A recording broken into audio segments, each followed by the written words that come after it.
to the computer. So we're recording. This is the pre-show. We got our guest, Garrett Ball, from North Carolina, Snowcap. And was it Snow Camp or Snow Snow Cap? snow Did I camp. camp? So Ah, like yeah, where camp as in like, Cornwallis going hung camping. out, those British guys. So Garrett wrote an article that we're going to talk about on the show. But Garrett, I have some data.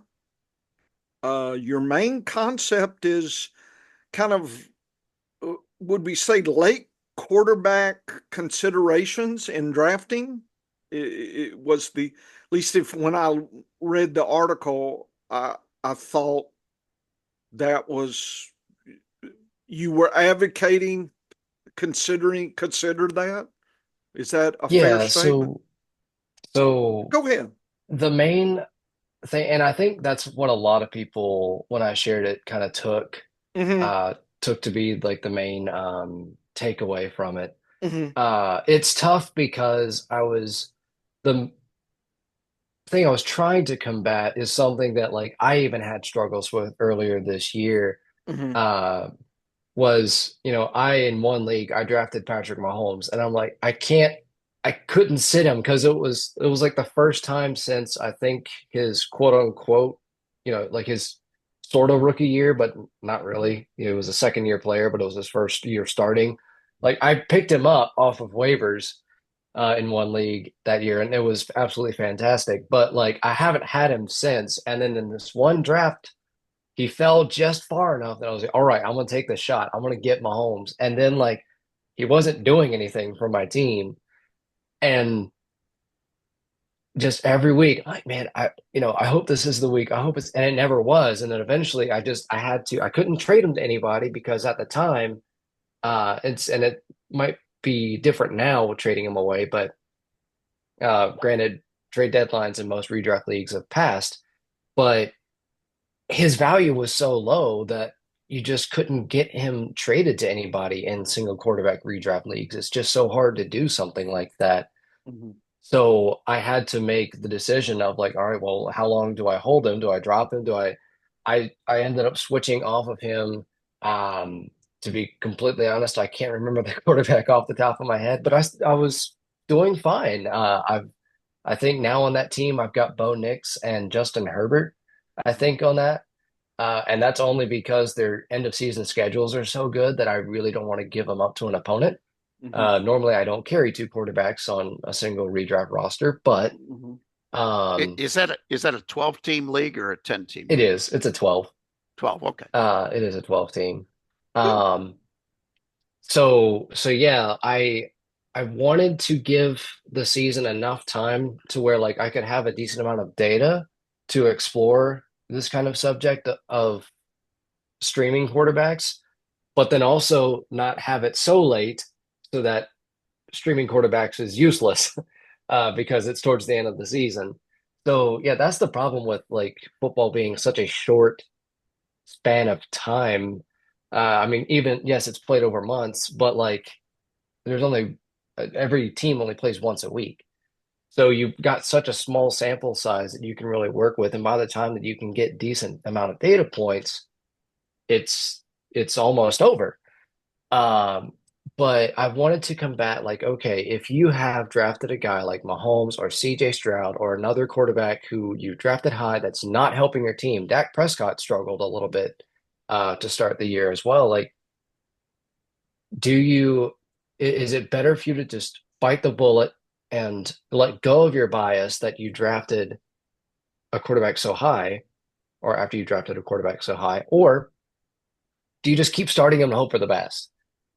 So that was kind of what my main purpose was, is like, all right, let's see if it is in fact better for you to stream. You've got to, in fantasy football, you have to adjust to current market trends, to what players are currently doing, how defenses have adjusted. You can never stay pat. And in this case, maybe the highly drafted quarterback you can't necessarily stay pat with.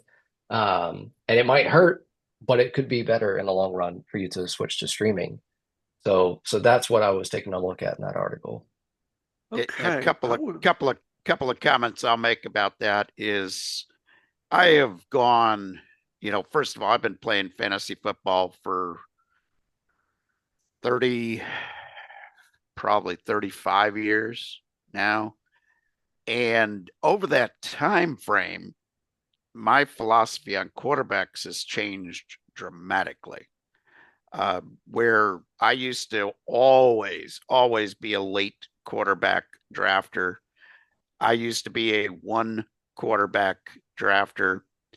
And as time has gone on, and first of all, Garrett, incredibly, you're catching up on my number one thing that waves the flag when I know I'm talking to somebody smart in fantasy football when they talk about the lack of data sample. You only have 17 games a year, and data analysis 17 is too few. Like it is. But in football, it's so ever changing that using more than 2 years gets to be kind of tough as well because so much changes over a short time frame. But my strategy on quarterbacks has changed based on the data.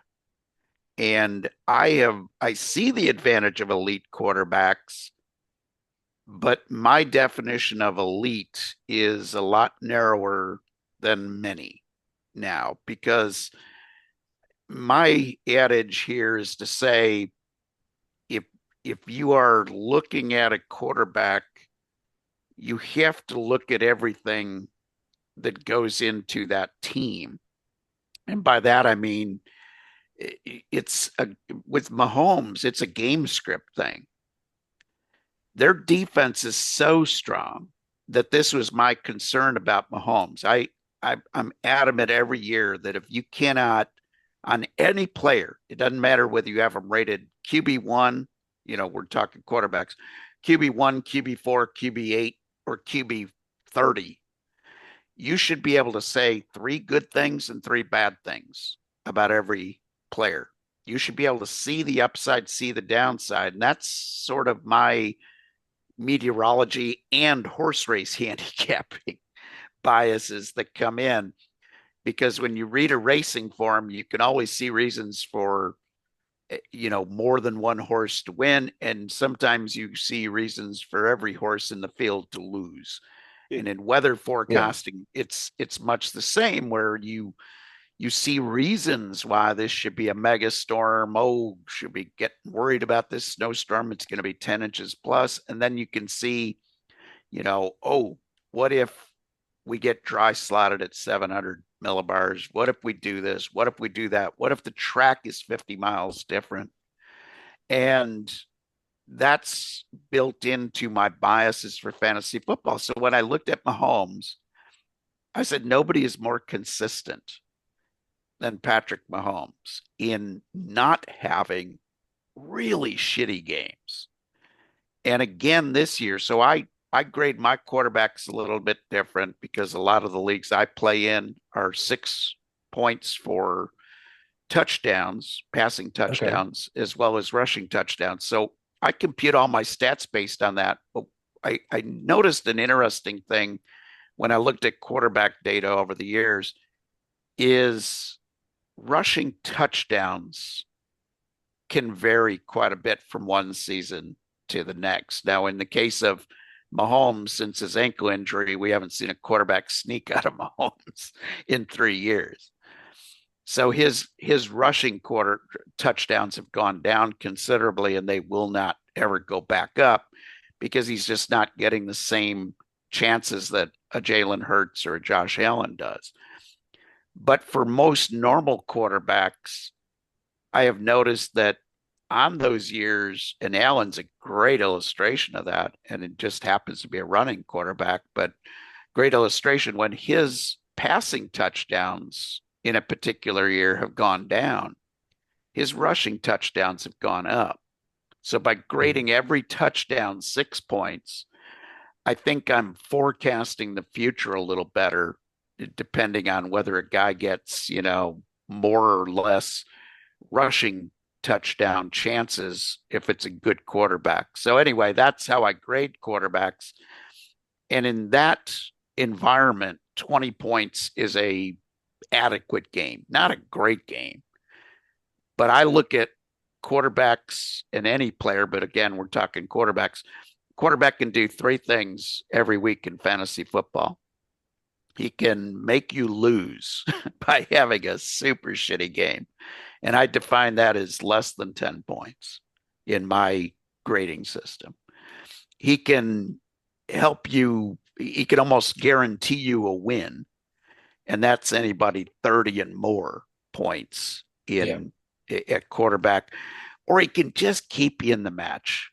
And I don't want to have a quarterback that costs me games, because the high point games at quarterback over the last couple of years, as teams are starting to play more of these too deep safety looks, the scoring at quarterback has dropped. So the number of 30 plus games appears to be going down again this year, and it went down last year. So when I look and go shopping for a quarterback, I like the guys that don't have shitty games. And that's the only reason that if Mahomes dropped a little bit in the draft, I have a few shares, but not as many as you would think from a Chiefs fan. My dynasty teams are littered with him because I was grabbing him early and often when he was a young player. But the negative for Mahomes is all driven by game script. This year, going into the season, of the elite quarterbacks, and I have a very narrow definition for elite using my MVP index. My MVP index grades those three things that I just talked about. And if a guy has an MVP index less than 100, he's not worthy of drafting early. He's not hitting your score sheet in an impactful way for wins often enough to draft him early. And I had CJ Stroud rated at about a 75 going into this year. So CJ Stroud did not fool me. Mahomes, based on the last 2 years, because he has had some big games and he's only had like one really shitty game, he kind of was that, I'll take him if he's available kind of guy, but it wasn't a priority for me. But I like your viewpoint quite a bit of not being afraid to bail on somebody. My quarterback strategy is built in to not make me have to make that decision. And that's because in 12-team leagues, I will almost always take a second quarterback.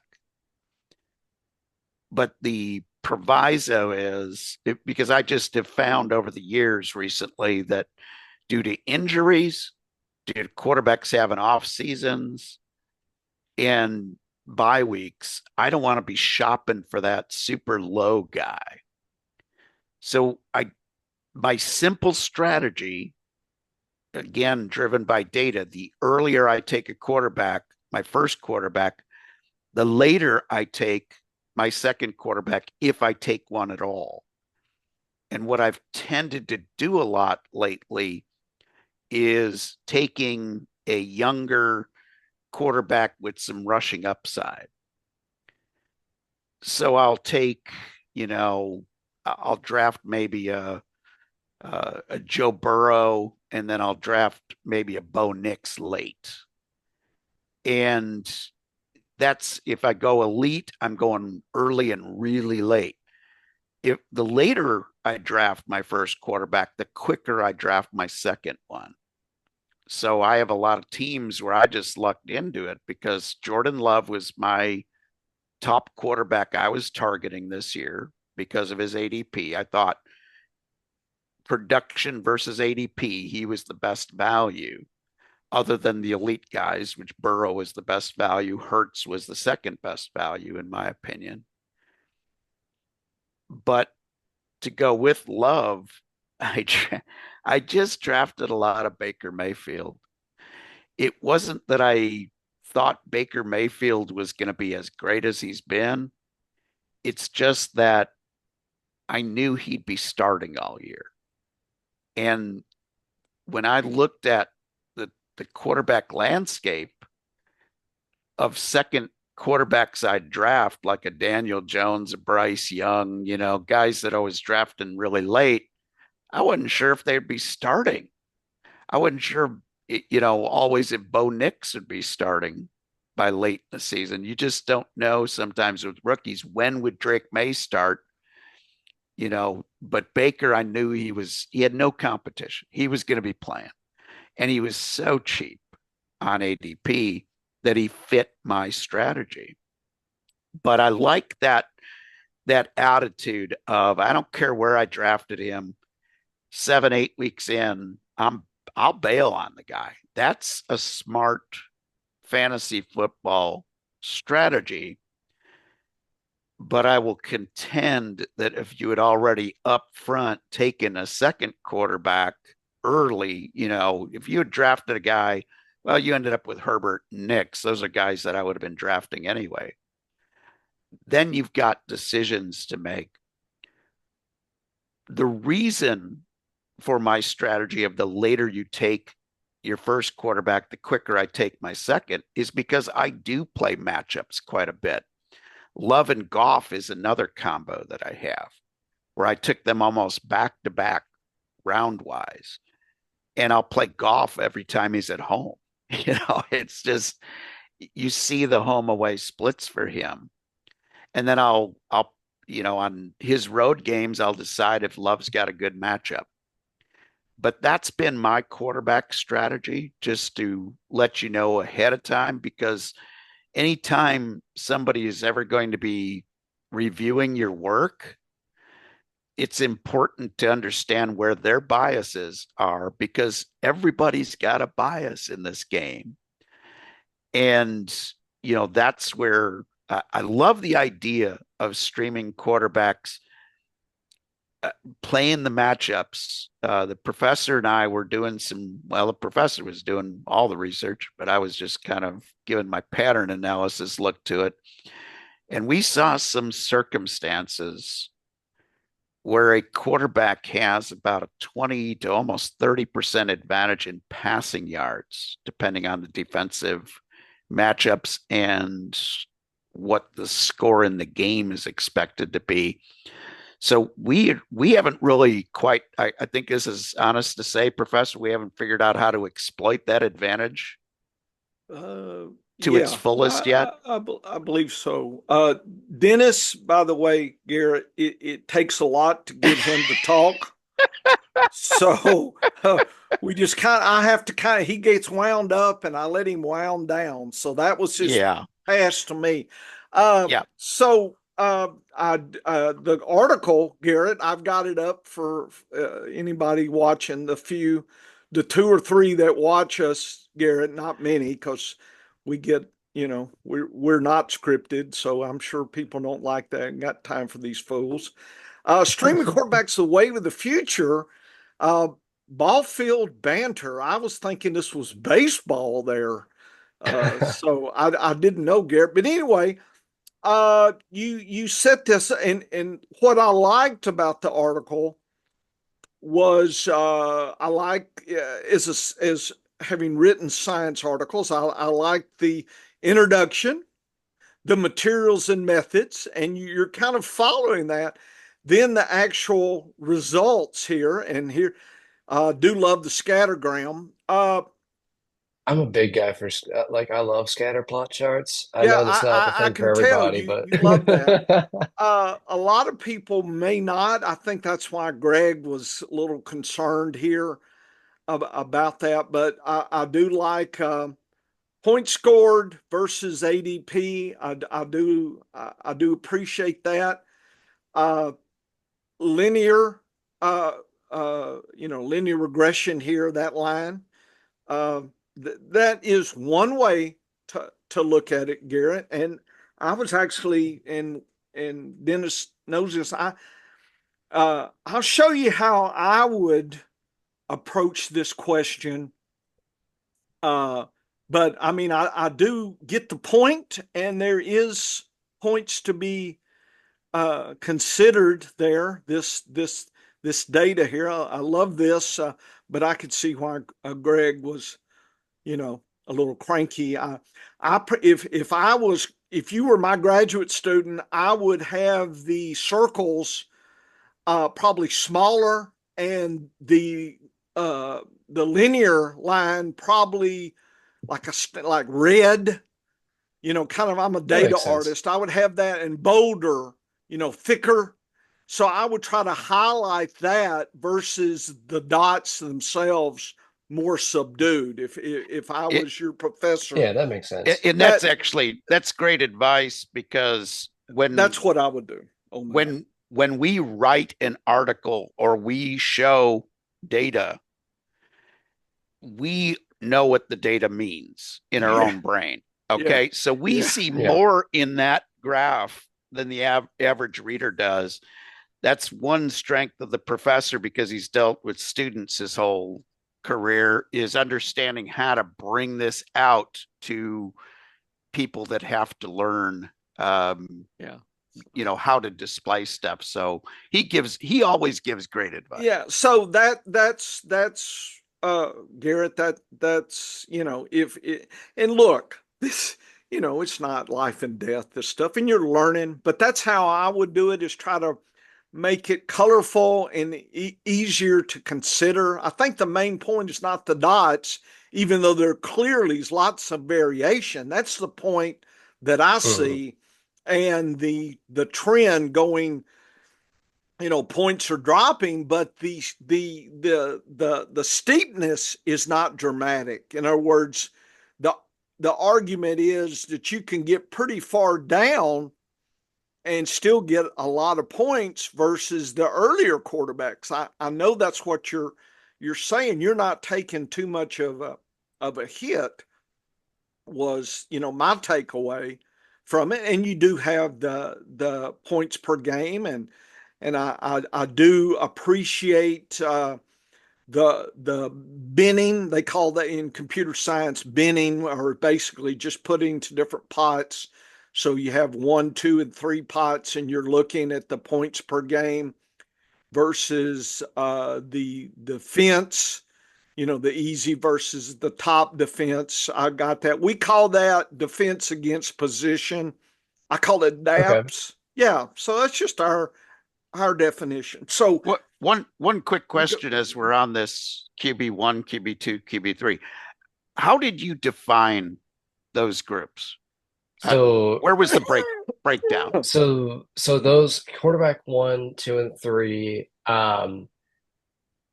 I broke it down by ADP. So like quarterback ones, it's based on 12-team leagues, so 1 through 12 drafted, and then QB2 was 13 through 24 and so on. Just strictly ADP.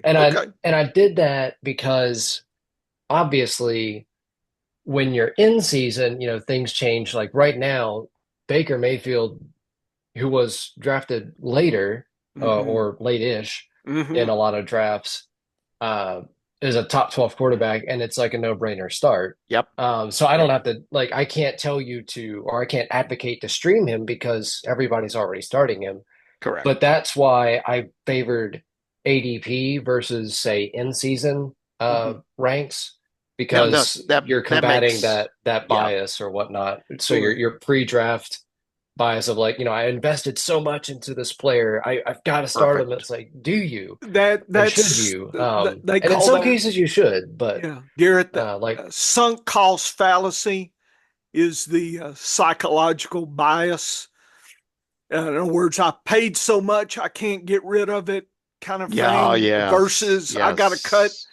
That's very hard, and I've done lessons on the psychological biases, and that's a hard if you drafted that player number one, your first quarterback, you took the first quarterback, like say Josh Allen, and say he just had a bad year, it's hard to get rid of that.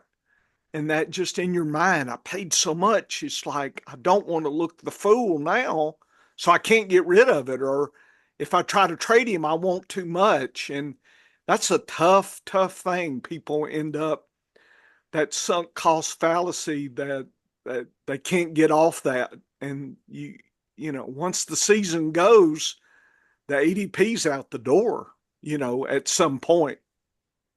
Yeah, and one thing I would suggest that you go back and do, because I think it'd be very interesting, is I would narrow these quarterback groups down even more. Okay.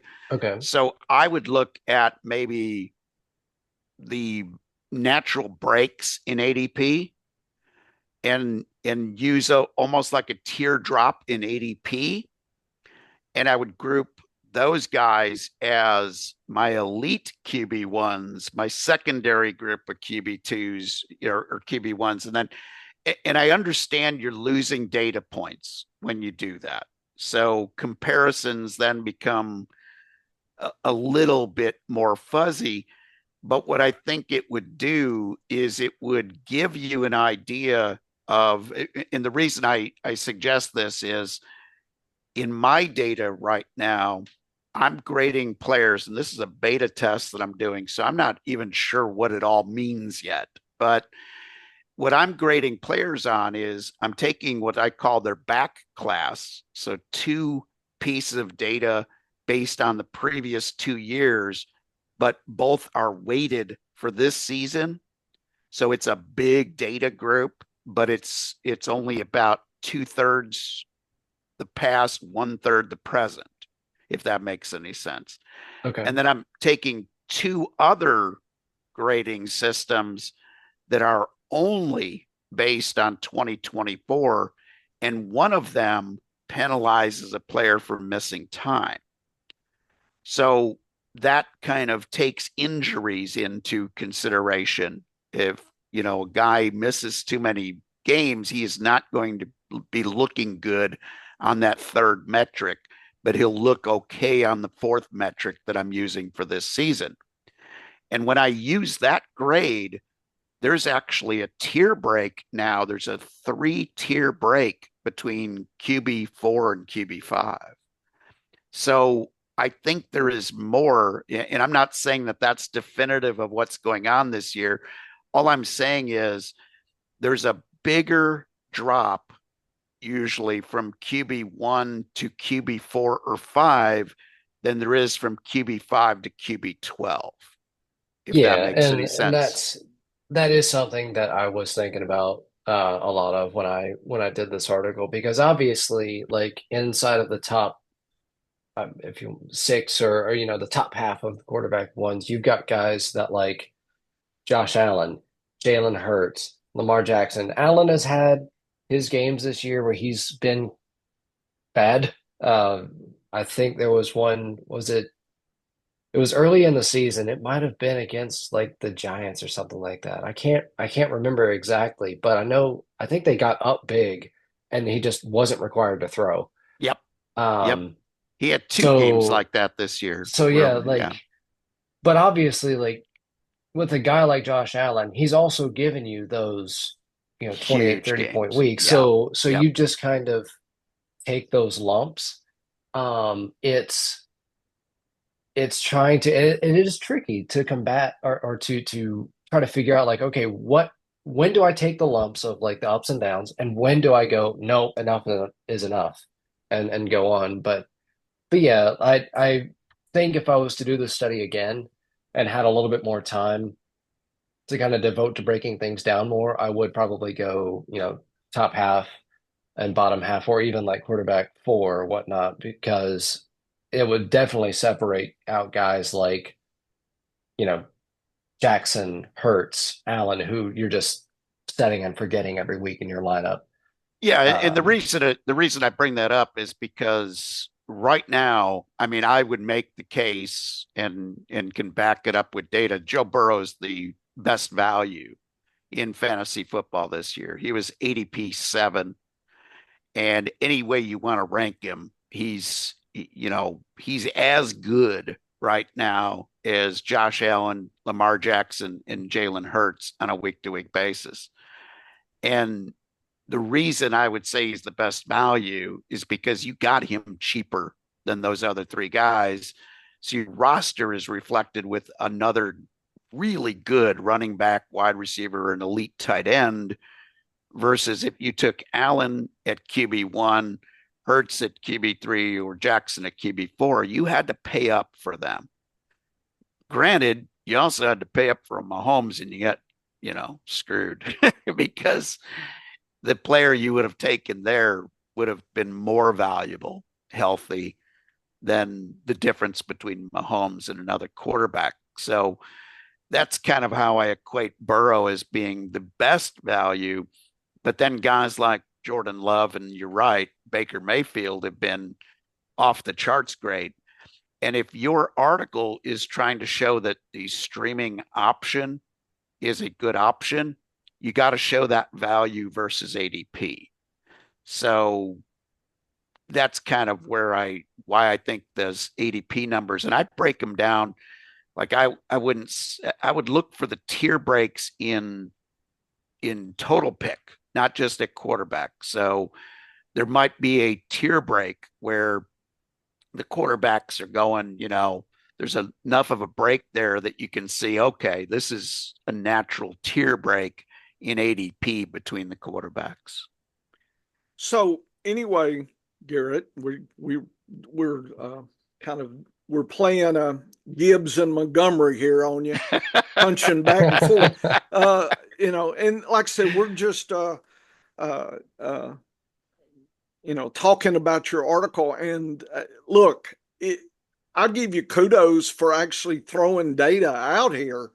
Regardless of, that's why I'm really was happy to have you there and whatnot. So let me give you a journey, Dennis. I'm going to give him the professor treatment here. Yeah, I'm going to show you how I look at that. So right before you do that, okay. I'm going to point out to Garrett that we wouldn't have taken this meeting if we didn't really like this article. Yeah. And yes. we are both scientists. We don't really do a great job of respecting feelings. So we will point out what we see as, I don't want to even say weaknesses, but areas where I think it can be improved.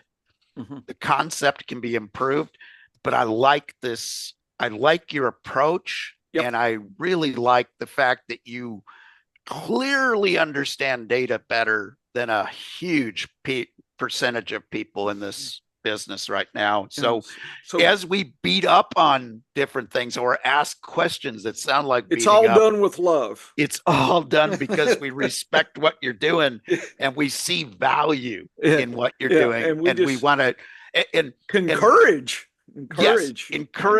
but also just two opinions on things that might add even more value going forward. So I always like to, I like to jump in and remind everybody that I'm not as much of an asshole as I appear sometimes. Okay. Then we're forgiven.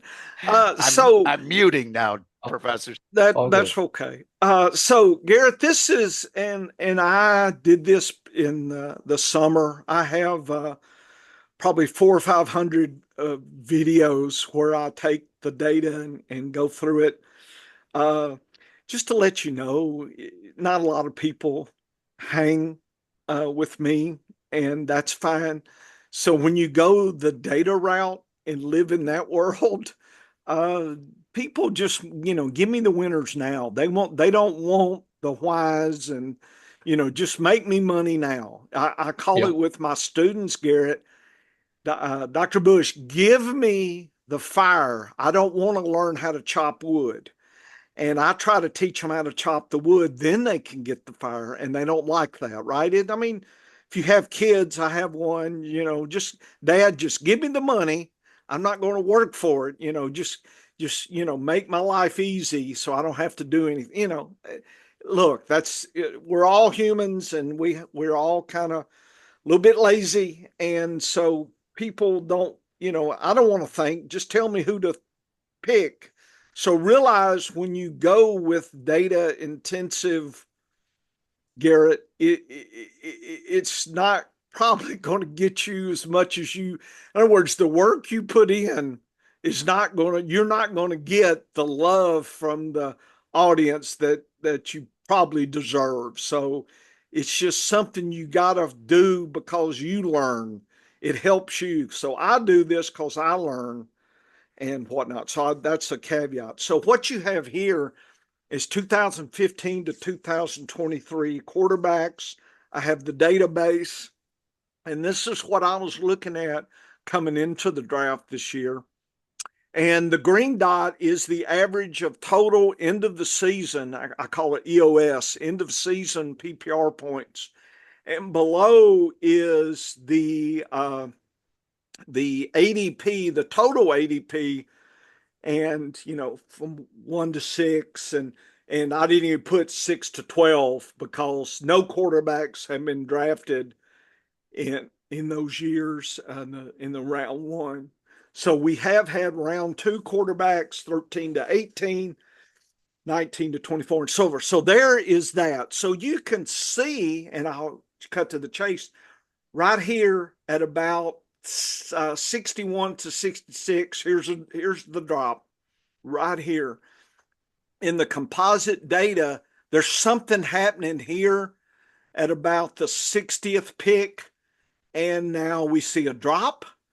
We see a drop. We do see a pop back up, but then a decline.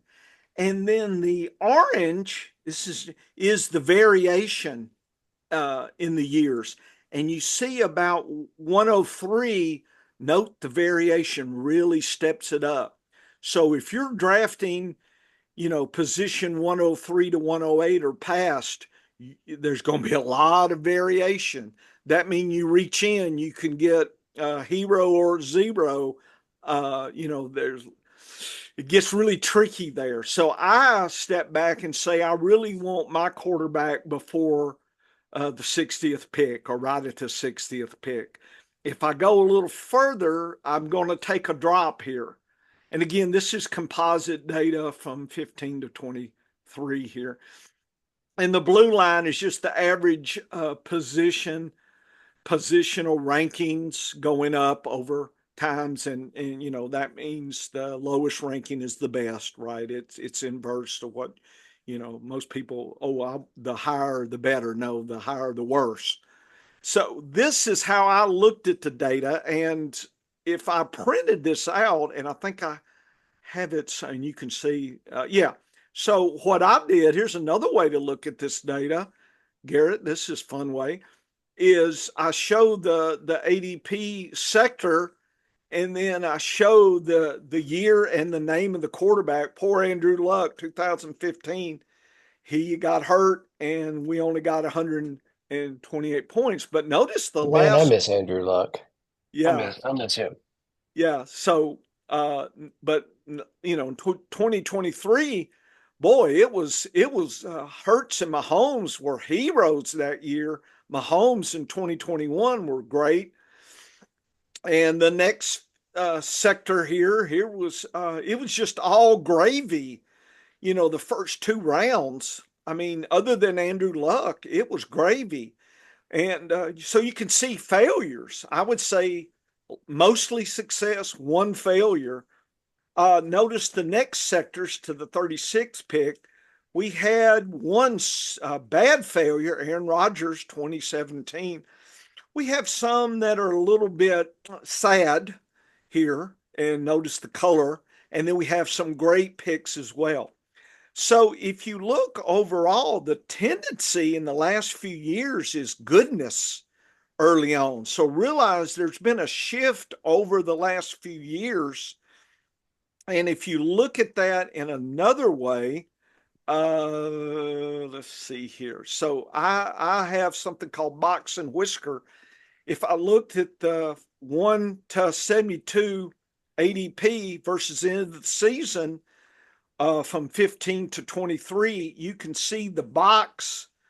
It's called the box and whiskers. This is the population of the quarterbacks. And how you interpret that is the box is the mid 50% of the population. The upper whisker here, the little T, that's the top 25%, and the bottom whiskers, the bottom 25%. So this is a way, it's almost a probability situation here. And notice the tendency in the last few years is quarterback scoring has gone up, except for 2023. It dropped.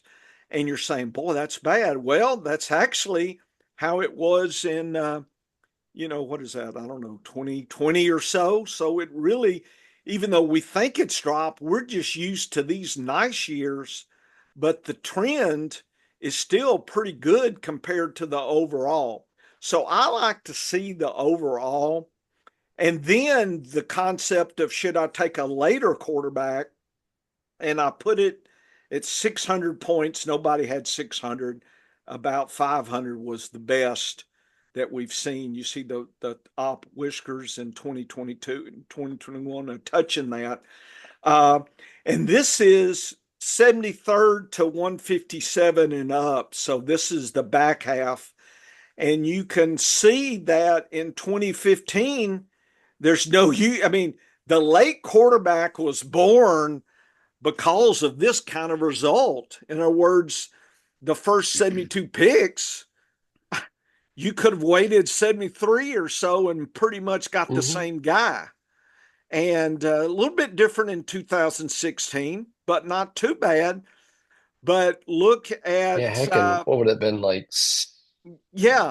But look at 2018 and 19, you would have been better off waiting. That was the late quarterback was the idea. But then look at it shifted 20, this year 19 21. Yeah, so it was really pronounced. In other words, it was actually higher right here. The purple box was higher. And this year was about the same. They were both elevated. This year. That looks about 20. Yeah, so it's 15, 16, 17, 18, 19, 20. 2020. And here's 2021. Notice it's starting to get a little bit like, oh, you're taking a penalty here. And by 2022, you took a big penalty if you waited. And last year, if you see, the top whisker was close to 500. Here was close to 400. The top, so 25% shot that if you took an elite quarterback, you were better. Pretty much, you had a great chance if you were good enough to pick the top 25% right here in 2023. You were going to come out better than trying a late guy. So you can almost look at the floor. Another way to look at it, way down versus it's almost nothing. So this is safer. This is, you can get close, but there's going to be a penalty. So probability wise, you can start kind of juggling those numbers, and it's hard to get that, but Box and Whisker allows you to look at that. And so I just wanted to stop there. I went through this, did a hour or two me running my mouth, because that's what professors do. So if I'm telling you, if you put this data out, people be like, show me the winner, so just be aware, Garrett. And by the way, Garrett, this doesn't have to be the last time we talk. If you are interested in kind of brainstorming with us, to kind of following along with our metrics. And I'm a professor and I teach people how to fish. So I have no problem in sharing what I do and helping you get better. My lifespan, I got 10 more years on average. So if I can have good karma and pass off to a young buck like yourself, that would make me happy. There's no money in this, Garrett. This is just for love and for my knowledge only. This is the kind of work I've been doing since 2013 when I started fantasy football.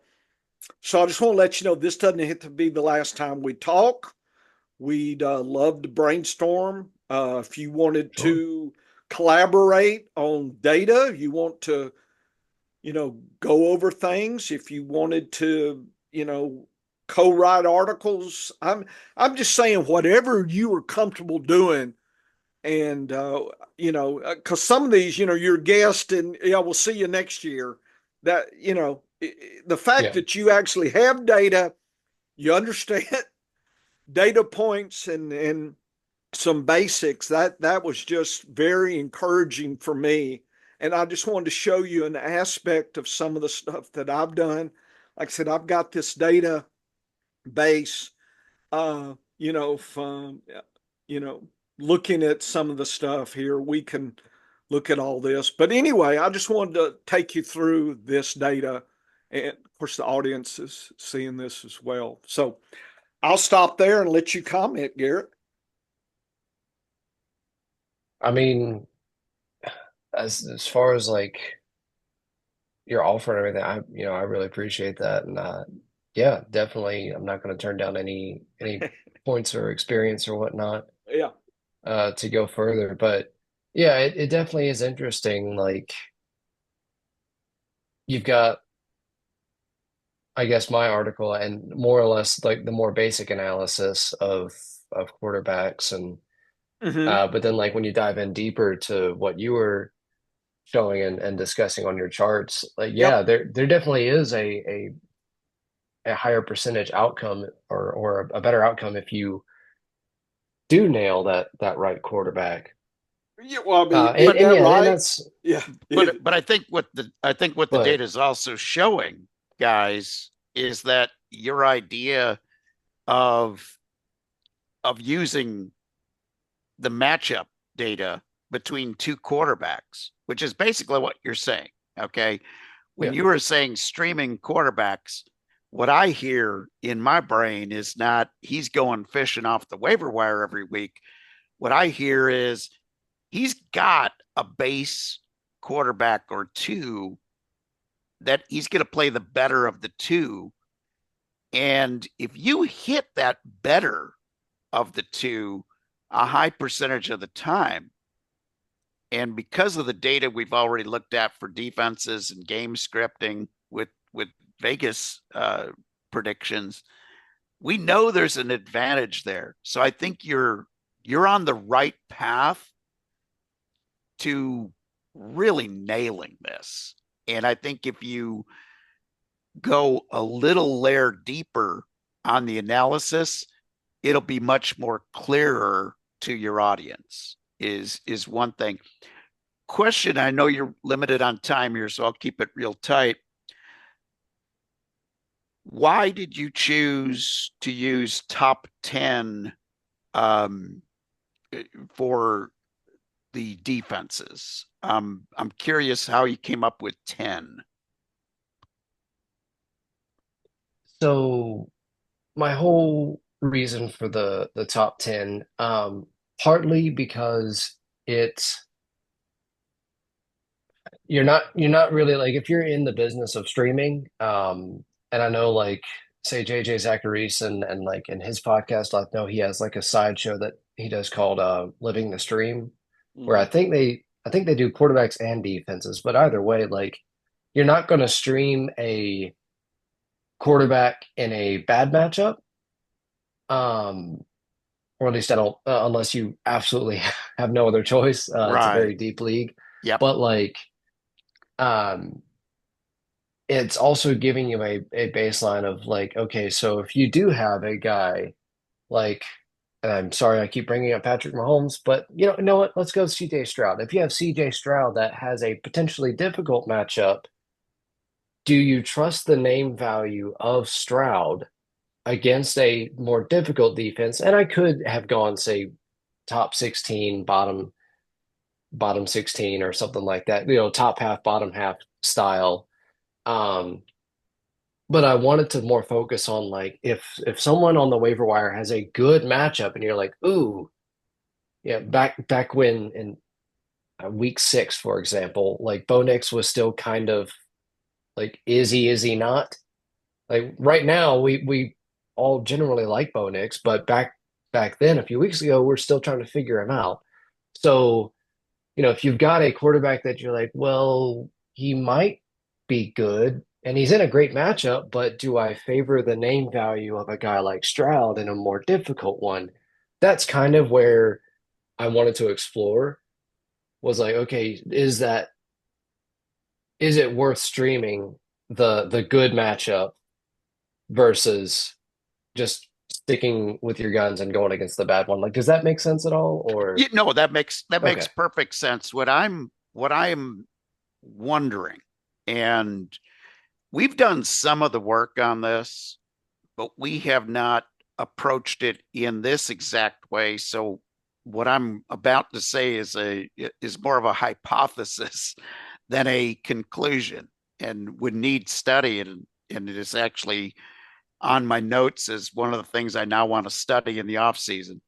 You've inspired a study, so for whatever that is worth, take that as a compliment, because that doesn't happen very often.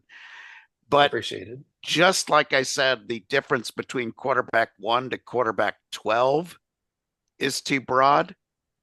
I think Mhm. the difference between toughest defense to 10th toughest might yield much different results versus looking at a group that is tighter based on performance. And by that, I'm suggesting that we have seen other relationships where you look at the differences and you would think, okay, I've got these three groups. I've got A, B, and C. A is better than B, and A is better than C, but B is not better than C. B and C are the same. And what I Mhm. think we're going to see in quarterback data, if we drill this down tighter, is that going to be a relationship between quality of quarterback, and that'll be more narrowly defined. Like the elite's going to be maybe 4 instead of Yeah. top 12, and an elite defense, which I think is going to be closer to 4 versus 10. I think the differences you're going to see, and again, this is a hypothesis because I haven't done the data yet, but usually when I've done the hypothesis, it's because I've seen enough of the pattern to think that this is the way it's going to go.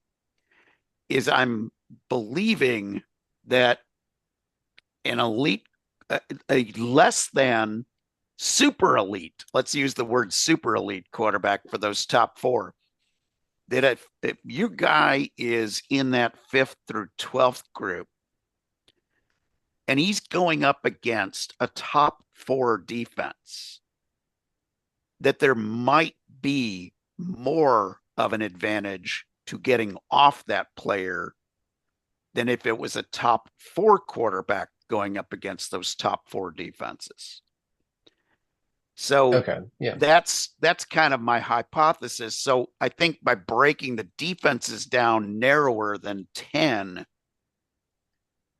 to both the top and the bottom side might yield slightly different results in your Yeah. chart, that might also be results that practically we can make a good judgment on.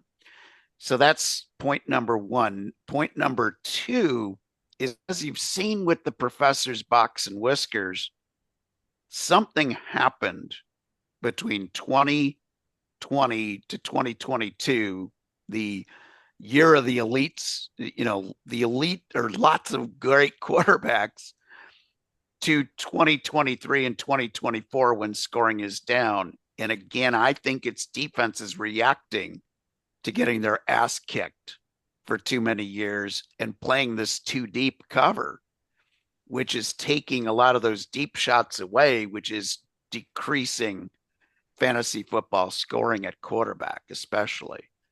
So all of these things are always changing, and it's hard to catch those changes ahead of time. Last year, before the draft, I said I wanted one of the top 4 quarterbacks. And the professor's data with the box and whiskers say that was a pretty good strategy. This year before the draft, I said, I think you can go maybe 6 or 7. and still be okay. And that was the new strategy. We'll see where 2024 comes in at the end of the year. But so far, I mean, the fact that a guy like Burrow fell so far and then a guy like Baker's having such a year might have made that strategy a pretty good one. The other thing that I would do some checking on is I would look at the elite quarterbacks for elite defenses and see how different that is between having an elite quarterback who his defense is really good, so he doesn't get into these shootouts. Because I think that's what we're seeing with some of the data this year is we're seeing Josh Allen and, having those occasional bad games where he didn't need to be Superman. We're seeing Mahomes having a lot of very average games where you didn't draft Mahomes to be average.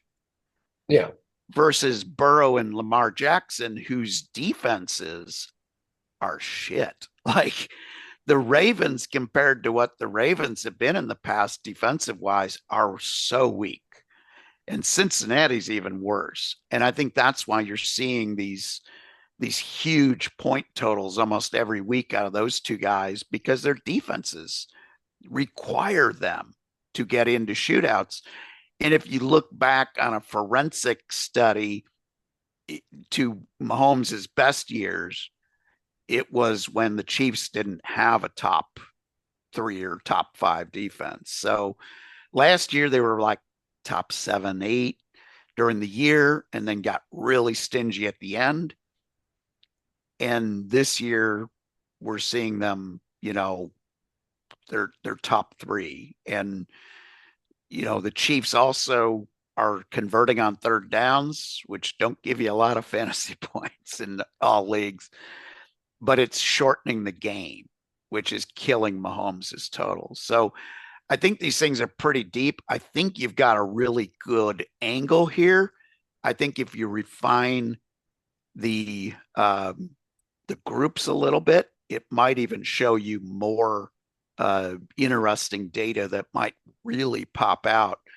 But I love this concept of, hey, 2 later quarterbacks, if I'm right on the decision making, how did that end up? And one of the studies that I'm doing this year is to look just at that. Whereas, okay, I take a generic quarterback from the top 4, I'm grading him every week against his performance.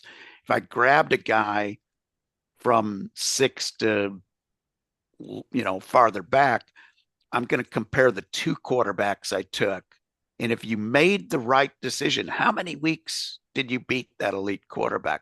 That's one of the studies that I'm going to be looking at and see how that all jives. And yeah, that's a study that's going to have a lot of assumptions, but it will feed into this whole idea of streaming. And, are you better of taking 2 decent quarterbacks than 1 elite? We can also grade what you gave up to get that elite quarterback, because that's the whole game in a nutshell. It's not always, did my quarterback kick everybody's ass? It's, did my quarterback versus what I gave up? If I took the quarterback early, I missed out on somebody else. How did that mythical creature of a later quarterback and an earlier extra stud work out for you? That's tough to grade sometimes, but we can have some reasonable guesses if we eliminate injuries. Yeah, and I mean, just to give an example, I was able to look at the draft history. So when I drafted Mahomes, it was at the 4-5 turn. So I drafted him at the 4-11. David Montgomery and Joe Mixon were 2 quarterbacks that were taken around the time that I could have picked up instead of Mahomes. But I went Mahomes and Trey McBride on that little turn. So I'm happy with the McBride pick, but Montgomery or Mixon, that would have been nice to have, especially Mixon. Yeah, Mixon is a guy we were all over. So we did a draft night out team down at the Fantasy Football Expo against all, other content producers. And we raised a few eyebrows when we took Derrick Henry at 11. We raised even more eyebrows when we took Mixon because I think we took him at the next turn. We took him early. We took him probably about 6 to 10 picks earlier than I think people were expecting him to go. And we were right on both Henry and Mixon. So yeah, there's always a strategy of what you gave up. And I don't think people are doing enough of that research either. And I think your streaming quarterback idea, while you call it streaming, I'm choosing to call it. I got two of them, and I'm playing the better of the two rather than always like the professor and I are always streaming a defense. We have a different defense in our lineup every week. For offenses or for quarterbacks, I usually have two to I choose from. We had 1 week all season where we didn't like the matchups for either of our two quarterbacks, and we had Richardson out, and we didn't like Goff or Stroud's matchups. Really didn't like them at all, like really bad for both of them. So we picked up Derek Carr for 1 week, and he had a nice week. He had a better week than the other two guys that we would have had. So we do participate occasionally in the quarterback streaming game. But it's usually more of a, hey, I got two of them rather than one. And I think you, by doing this article, discovered how valuable having that second quarterback has been. Yeah. Okay. So Garrett, that's kind of all I have. I mean, I've got a lot more I could talk about. If I were testing, I would try to, in other words, can you draft to stream? In other words, using last year's defense against position, can you draft two quarterbacks that seem to have different weeks that they're predicted to be higher or versus low? I guess that would be the perfect pair. That would be interesting, kind of backtrack versus pick the exact opposite.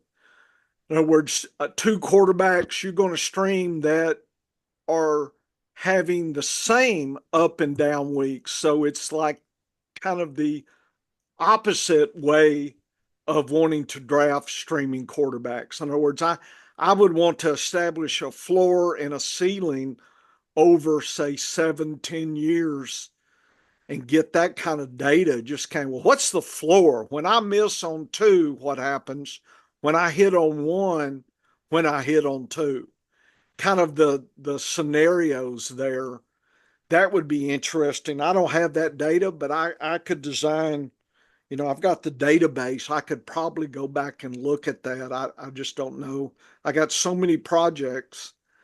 Oh, come on, Professor. You only have 40. You only have 45 research projects. I got way too much. Scheduled but anyway, that would be how I would approach that. I would love to see, what's the cost if you grab two wrong streamers versus two right versus one good, one not so good streamer. In other words, a not so good would be somebody who should have an up week when your other guy has a down week, but yes, he doesn't. He fails. In other words, you get a high failure rate on your streaming. And in fact, maybe even the exact opposite. What's the worst happens? I'd kind of want to have those parameters. In other words, what's the worst case scenario. But anyway, I applaud this article, Love it. folks. The Love it. Love article, the Garrett, concept. here, our streaming QB's the wave of the future, November 16th, Garrett. Uh, is this your website, It Ballfield is. Banter? Yeah. Mhm. Okay. Yeah, So, I will say it does sound a lot like it's supposed to be baseball, but yeah, that's what I thought. we were trying to make a little bit of incorporation of like, okay, it's football, my last name is Ball, like Yeah. Okay. incorporating it into a name, and that's one that my dad came up with, so Oh, I that's ran good. with it. Okay. I like it. So, uh, Dennis, I think we're winding down the pre-show here, Yeah, and Garrett, yeah, thank you so much for joining us. We had a lot of questions, but the fact that we are asking questions, when you get scientists to ask questions, that's actually about It's a the good thing. most flattering thing yeah, that, because if we see an article that just has no, I don't want to say no merit, but no bones behind it, nothing that yeah. gets scientists excited. And it doesn't mean that's a bad article either. It just means that when you have an article that gets the interest of two scientists, that they have questions and they That's good. show off the data of how they analyze stuff as a suggestion for you, that's about the best compliment you can have from two scientists. Here, here, here, here. So, Garrett, we're going to start the real show here. You're welcome to hang if you hang. But if you got to go, that's cool too. I But appreciate it. what? Yeah, come on and hang. What we're going to do is Dennis will intro. He'll probably have some type of gripe. Dennis hates to talk, but he will gripe. Uh, and then I'll come in and we'll maybe talk about I don't know, Thursday game or whatever. And then Dennis, I've updated the PPR scoring Perfect. Perfect. in the top whisker so we could look, just kind of scan through some of that metrics that I was going to put out. And then Garrett, we do the high and the low scoring, predicted scoring games of the week. So maybe 4 games we'll look at. And if you want to hang, you're welcome to jump in with your opinions and what you think. I mean, we do a little prop kind of thing, just if something hits us. So it's not scripted, uh, but we'd love to have you stay. But if not, that's cool too. But And you're invited to come back oh yeah, anytime you yeah, want to. okay, Awesome. If you'd like, if you got a day where you know you're going to have a little more time, yeah. and we don't have the long pre-show, we jump right into it. You You're welcome to join us as well. yeah, and if you got some questions about a project, or if you want to help us with our research, uh, and collaborate, or if you've got some data you want us to look at in our way, I mean, whatever. I'm just opening the door for any future interactions. Feel free to contact me anytime you want on that. So I'm not saying goodbye. I mean, of some shows I think you guessed and you don't see them again, maybe next year, but I anyway, anybody that has a trout, a biologist like myself has to like that. So anyway, that's you don't have to say anything. You can think about. But anyway, we'll start the All right, show. If sounds you want good. to hang, you're welcome. If not, we no hard It, feelings. You can leave. yeah, I gotta head out, but I Okay. really appreciate y'all taking the time to, critique, to offer advice and insight and all that. Yeah. It means a lot. Good. Yeah, to have y'all take the time. So yeah, I Okay, appreciate it. Garrett. Well, we'll see you next time around. But if you need us, we're here. Love to Sounds have good. Yeah, you I'll be hitting come y'all back. up.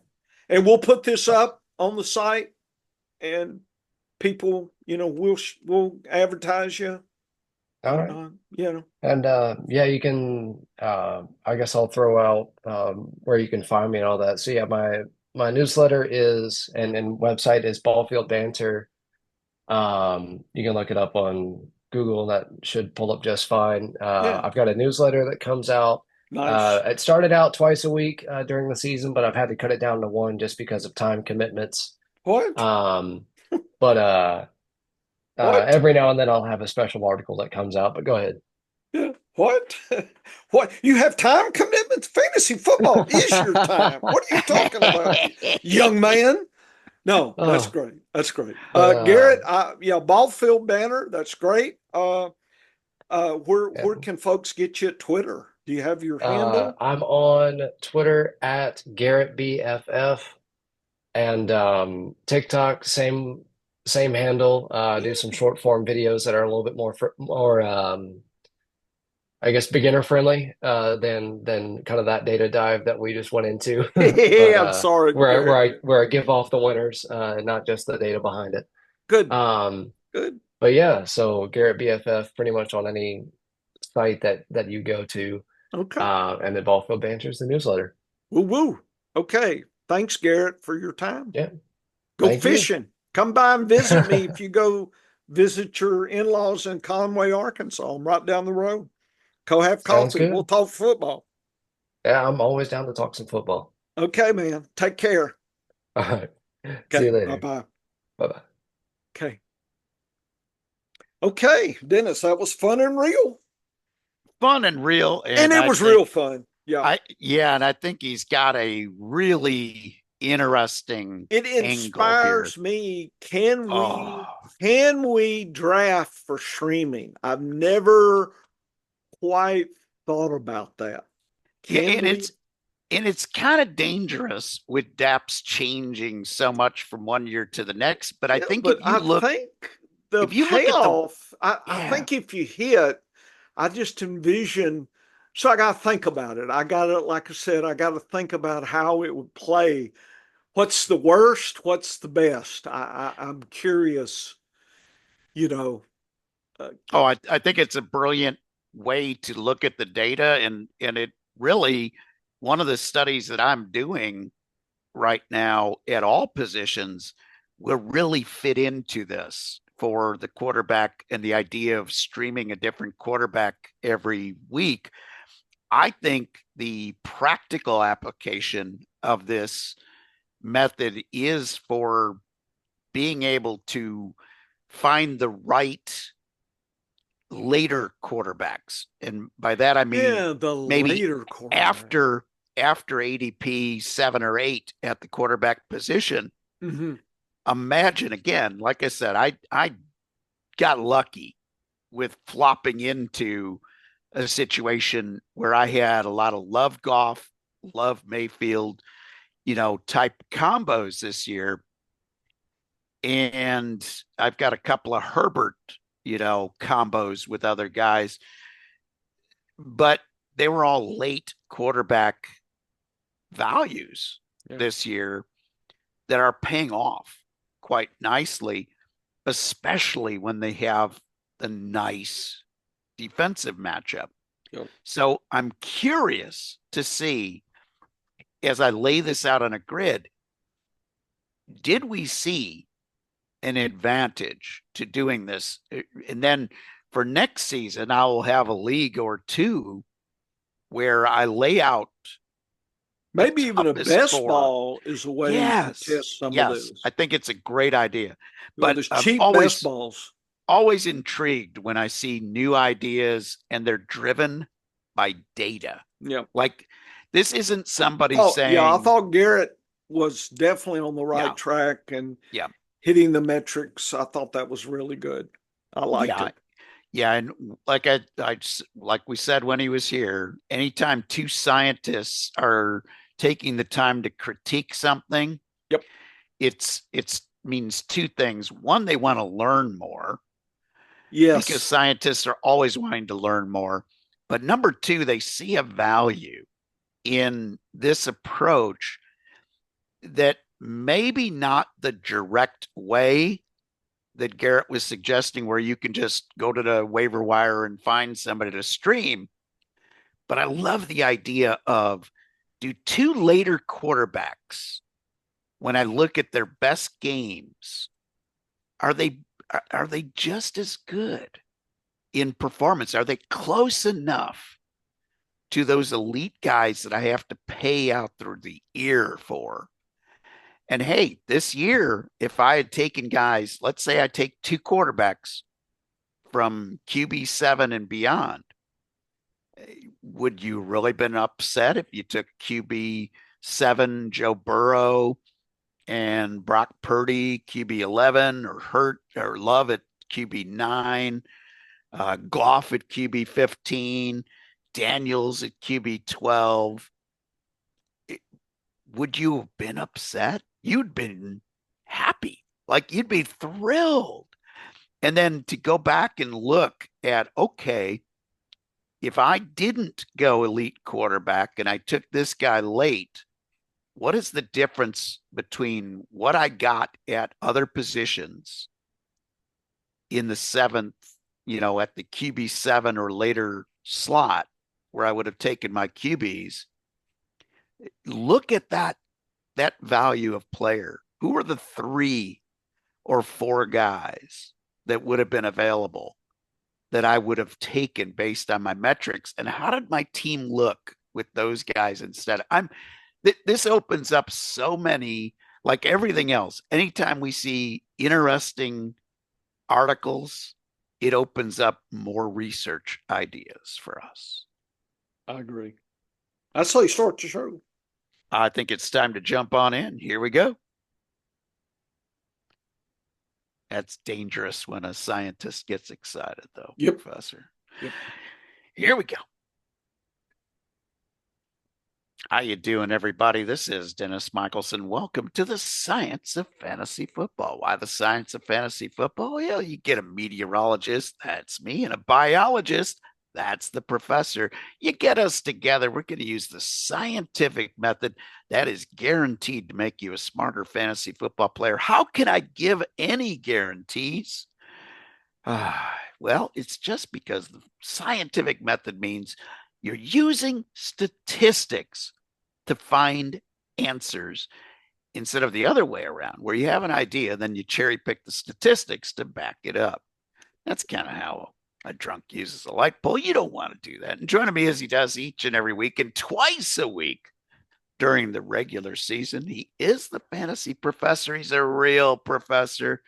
Mr. John Bush, we have so many tough decisions this week because it's By-Mageddon week. And yes, I'm glad to be here as always, Dennis. Brock Purdy, that's hurting my soul here. I'm in 2 or 3. I had Winston and Purdy combos in a couple, and I elected to wait for Purdy Rutrow. So now, Danny DeVito, Will Levis, Minshew, Cooper Rush. That's what I'm fishing for, and I've got to put enough money in to make sure I get somebody in there. And it's Dennis, it's bad. Yeah. So I'm hoping, and see which DeVito is against Tampa Bay, and that just will that balance out some of the badness that could be with some of the other ones there. I don't know what you think. Should I go for Cooper Rush or DeVito? Well, Cooper Rush has been not so wonderful. And that whole team is sort of looking lean.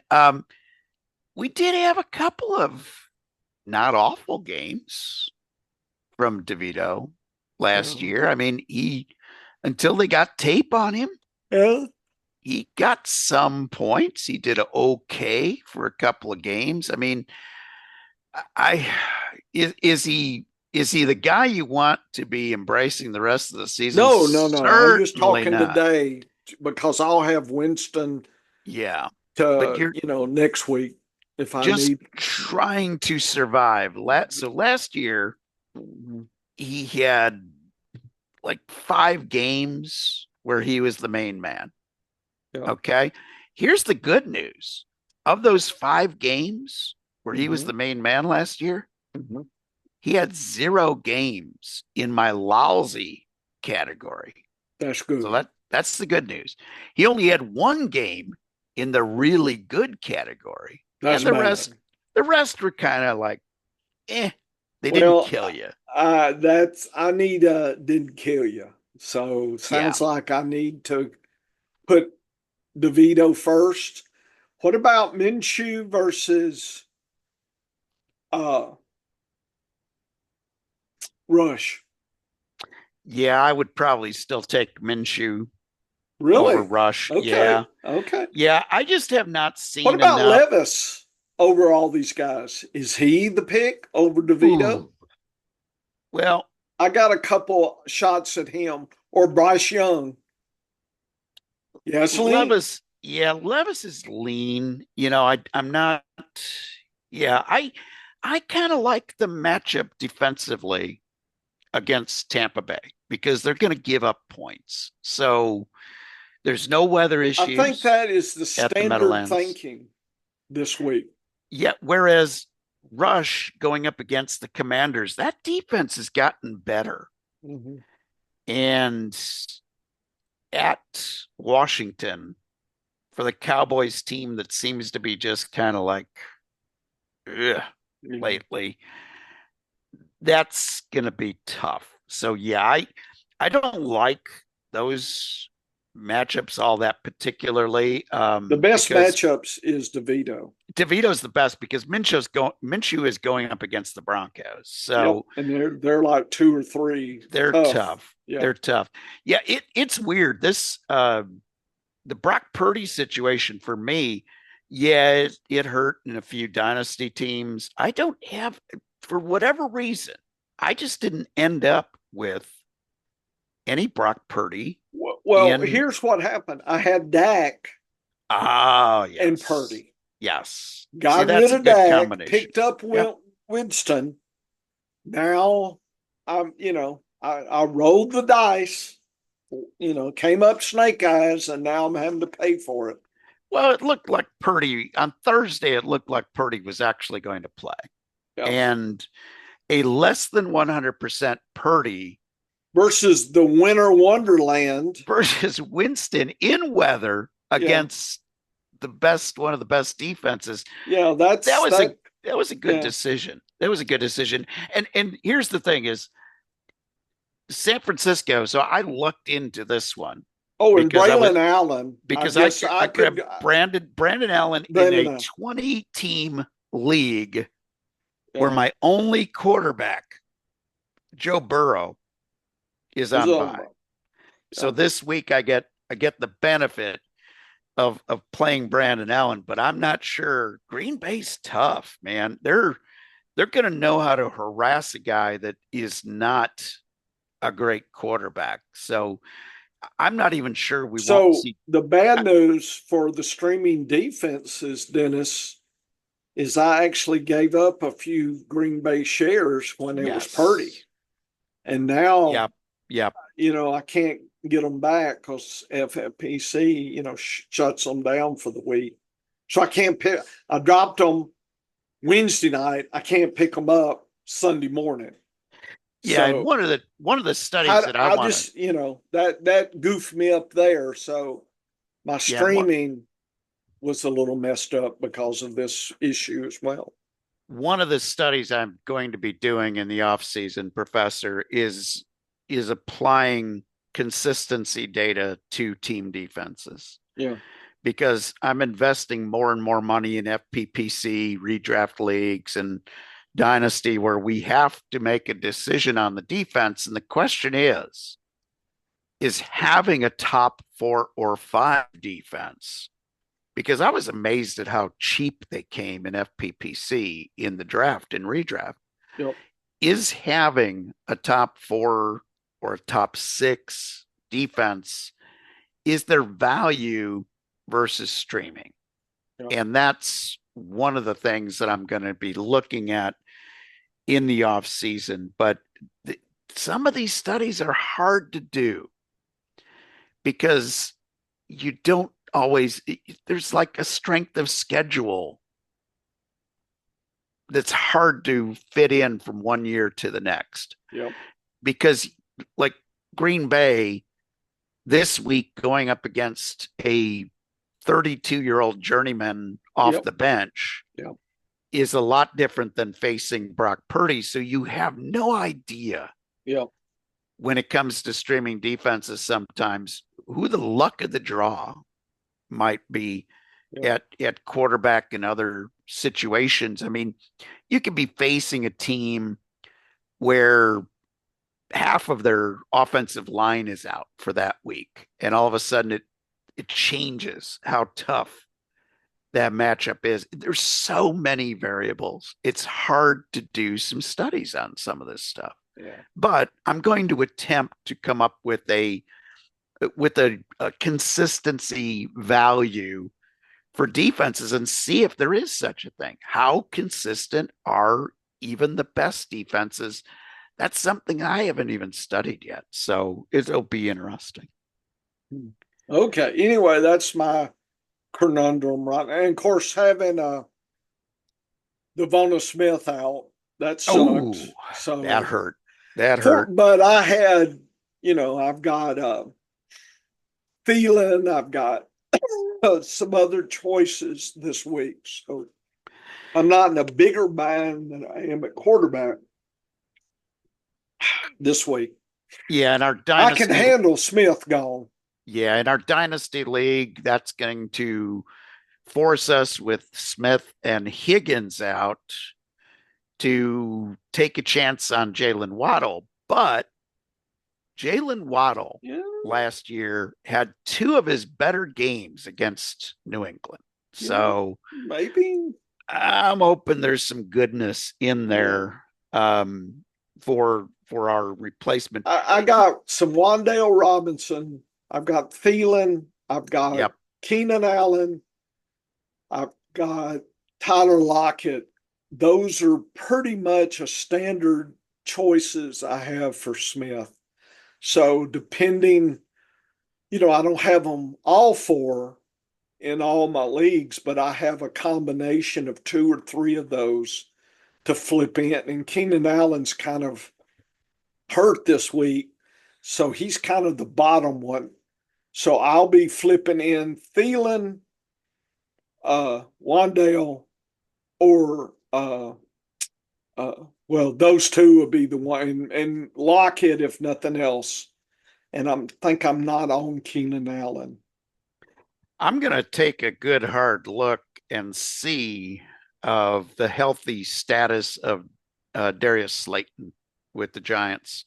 I assumed he wasn't playing, but that would be another possibility. Yeah, I got to look at his. He missed last week, and I don't know how many more weeks he's going to miss here. So I'm going to. Yes, I would play him in that. Yeah, I'm going to take a look at his health. But I do like Wan'Dale Robinson, and the reason I'm mentioning Slayton is because it looks like Neighbors is going to miss the game as well. So but I do like Robinson as that seemed like my top choice, Dennis.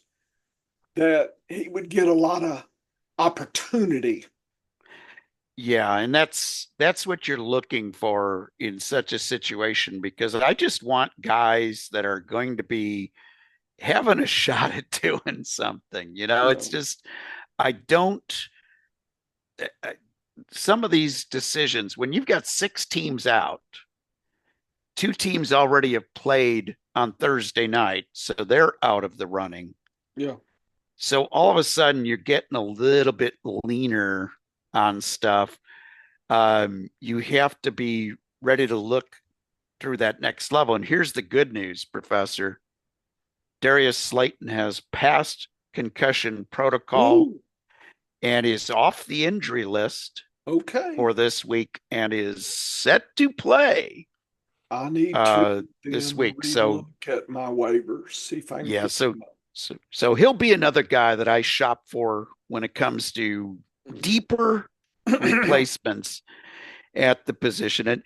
And Professor, before we get into the nuts and bolts of some of your data for week 12 here by Mageddon, I got to bring up one of my pet peeves. Ruh-roh.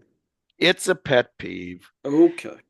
when you use a term in fantasy football that is not being used each and every week, but even when you use one that's being used each and every week, it is a good idea to first identify what the hell you're talking about.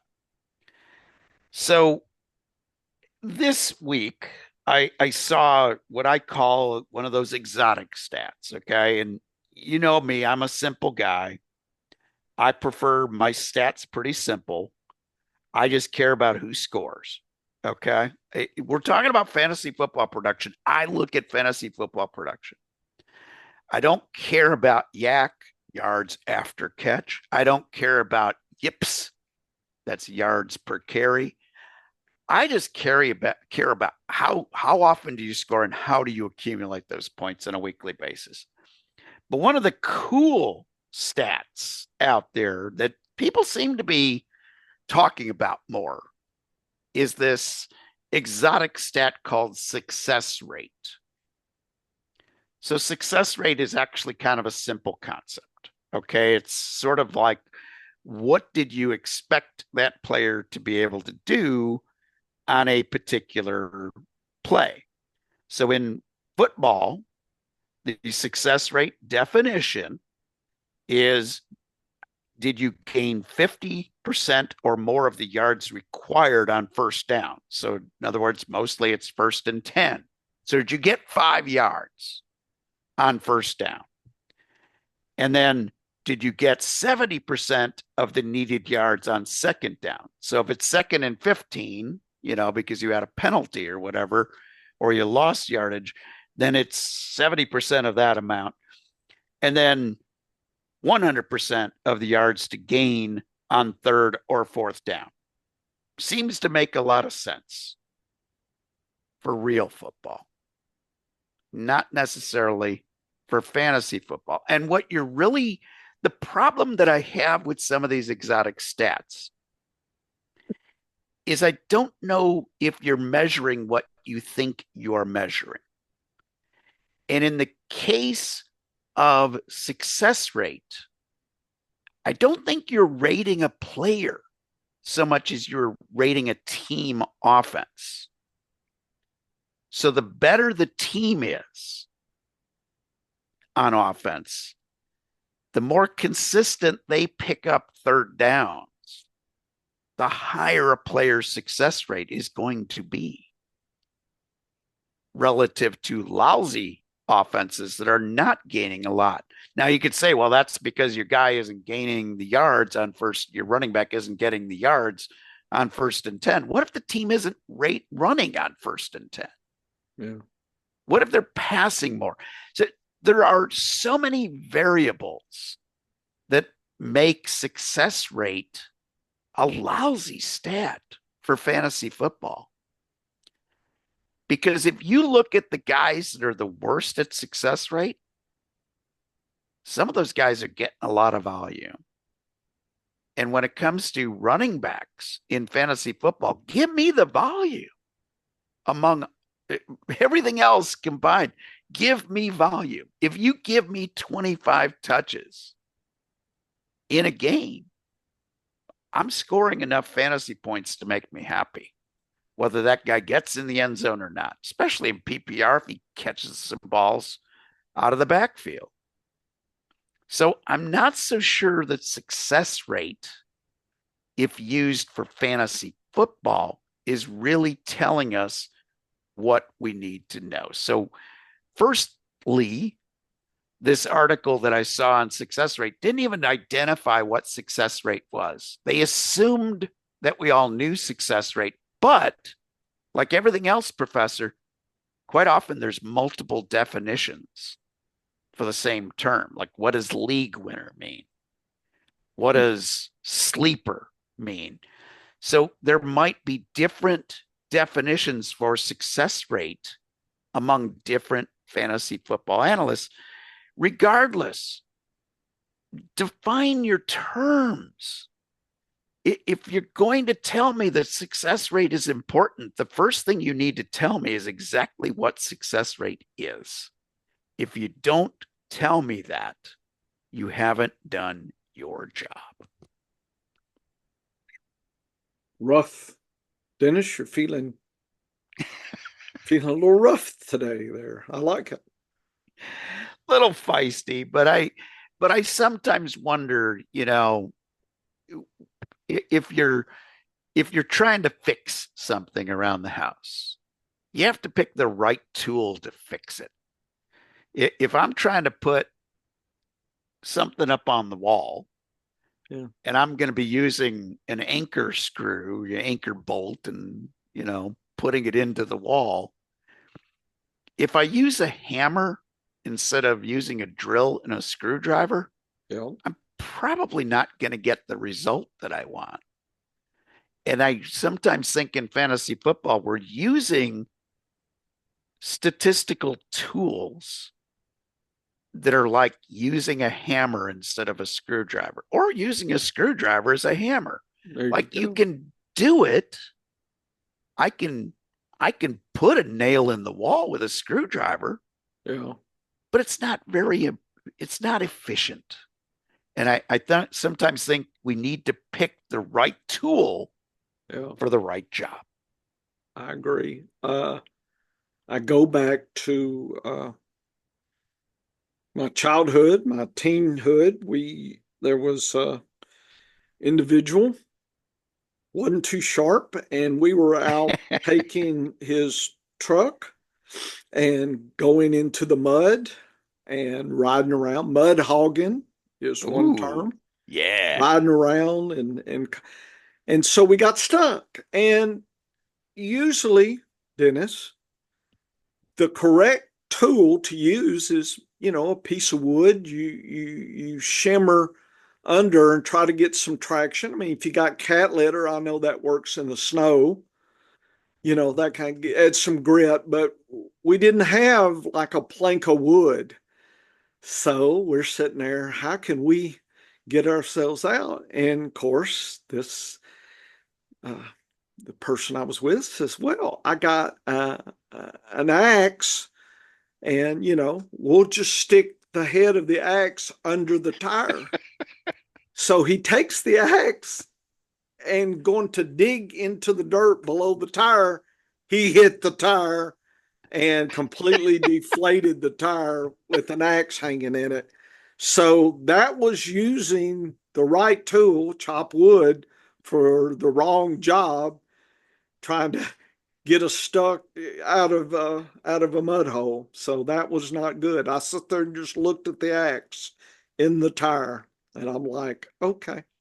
So we had to march out a couple miles and get somebody to come in with a chain and pull us out.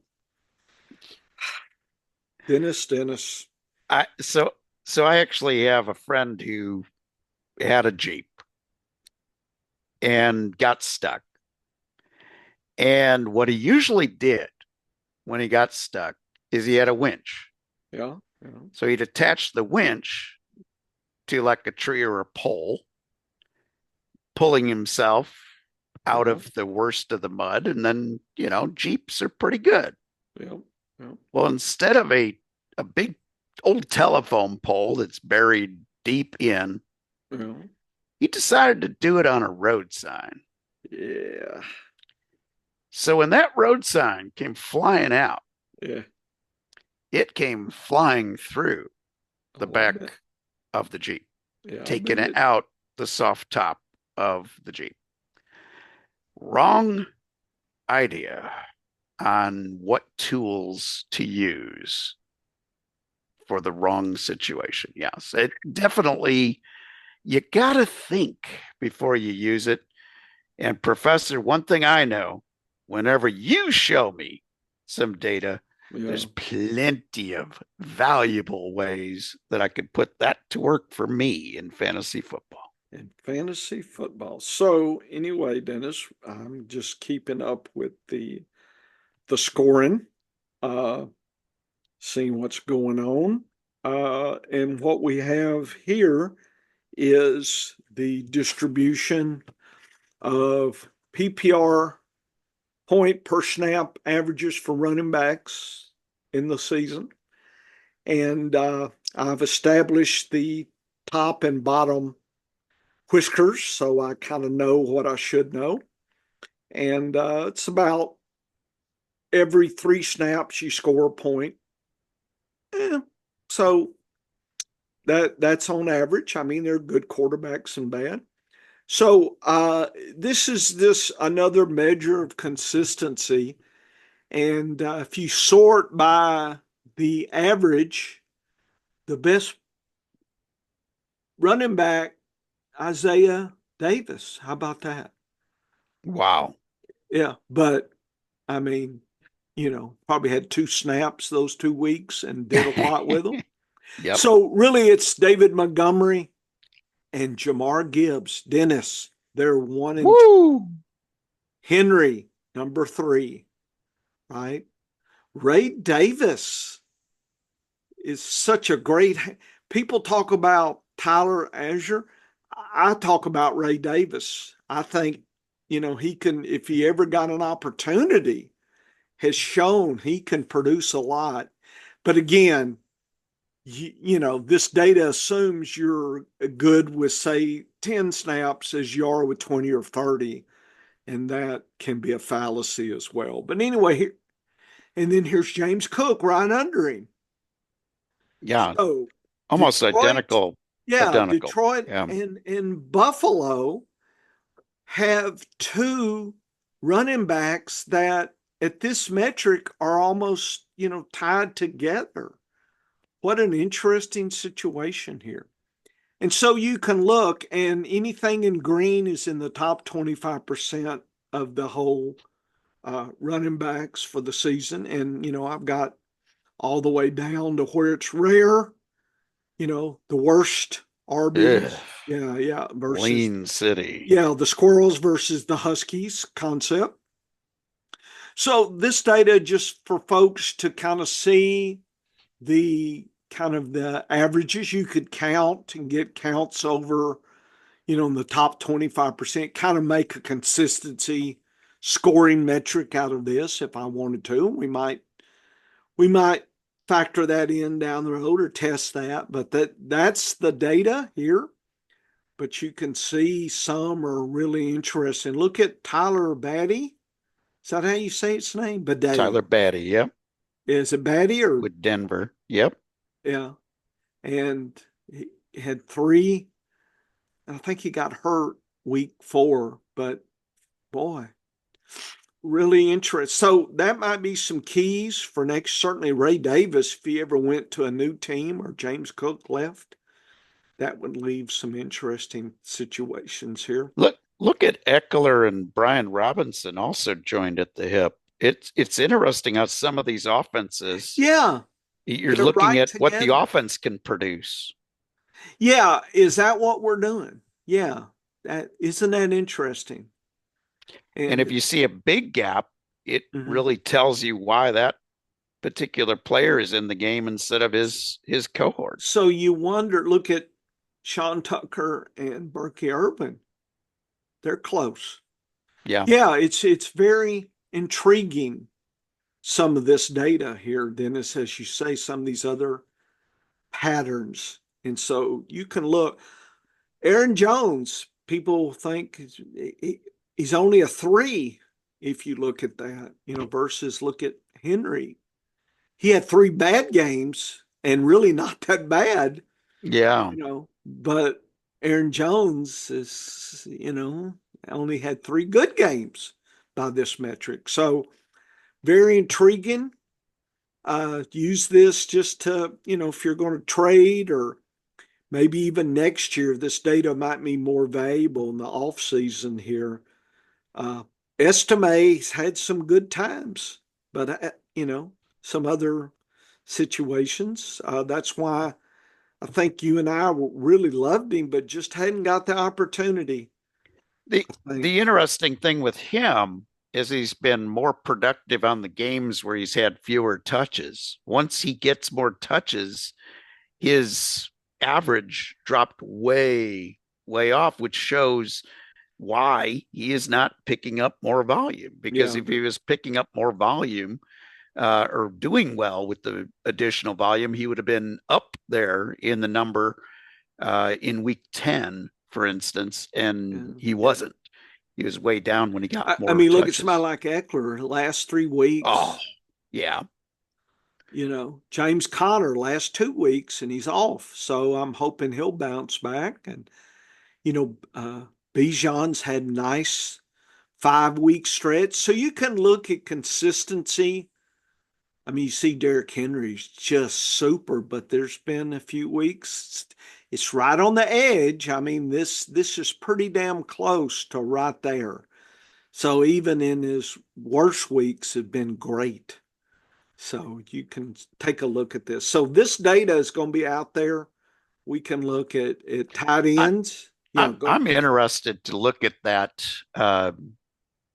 data and combine this with looking at the toughest DAPs that they faced. Did they have Yeah, a big drop? you Yeah. you could mark that. Yeah, that would Very be. Yeah, we could do it that way too. very intrigued to layer this data On and top to of the other. learn even more. But I love these relationships. Yeah, isn't that interesting? Here's tight ends. Taysom Hill is a Woo! tight end Yep. in some leagues, other leagues not. Uh, and Kittle, though, hardcore. Brock Bowers right there. Jonnu Smith has been a hero. Oh yeah. Gersicki's come off the last 2 weeks, but has had 5 good games. Ingram has been kicked butt. Oh yeah. Yeah, so really interesting to see. Mark Andrews has had some good games. Kincaid, Pitts, Disley has been helping you out. So it's funny. If you look at the first 3 weeks, Dennis, Oh, lot of non-green compared to recent. It's and you could see week 10 was really spectacular for tight ends. So you can kind of get a weekly. So you could do a league DAP. What's the average for all the leagues face for tight ends? And you could do an average. So you could do a quick scan that way if we wanted to look at that data. Or top and bottom DAPs. yes. Maybe that's, above or below average and just compare players there. And you could also look at the extremes to the negative side Yes. and look at, green games versus red games Yeah. Oh, versus I could middle of the road. stain red. Yeah. I could do the bottom 25%. I just didn't, but I could. But And fascinating. I love this data because this is a snapshot look, and you're right. You always have to look at the number of snaps that were yeah, involved, yeah, but you can also look and see some guys on here that they might have shown a green yeah. early in the season when they didn't get a lot of snaps, and And then all of a now, sudden they get the opportunity and they go 3 weeks in a row with good results. yeah. So really good to see. Here's the wide receivers. MVS changing teams. Boy, got new life in New Orleans, didn't he?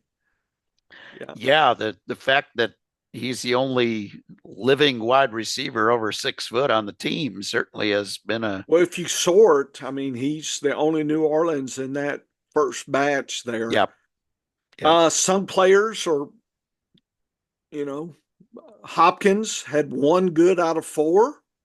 Look I at mean, Nakua. The only game that he was bad is the game he got thrown out of. yep, imagine that. Yeah, and Josh Downs is just spectacular, but he's had some Oh, stinkers. and we can Shakir has done pretty good too. I'm look at on how wild. look Yeah. how Higgins has come on Yes. when he's been in. That's not one I would have guessed. Yeah, that's been good.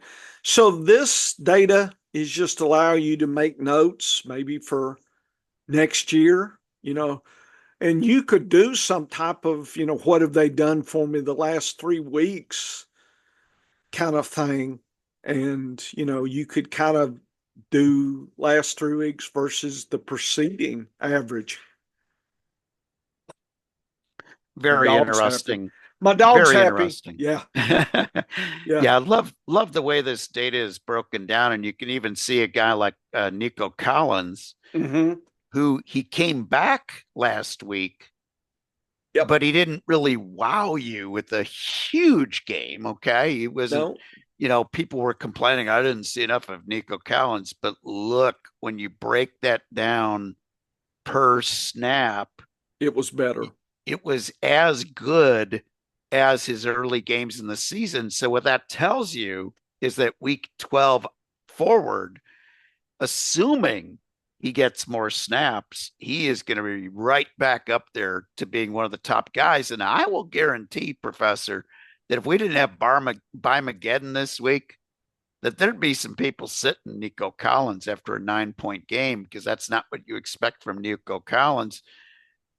But the data says, don't be scared. Nope, don't be scared. I agree. I guess Love it's it. time for some squirrels and huskies.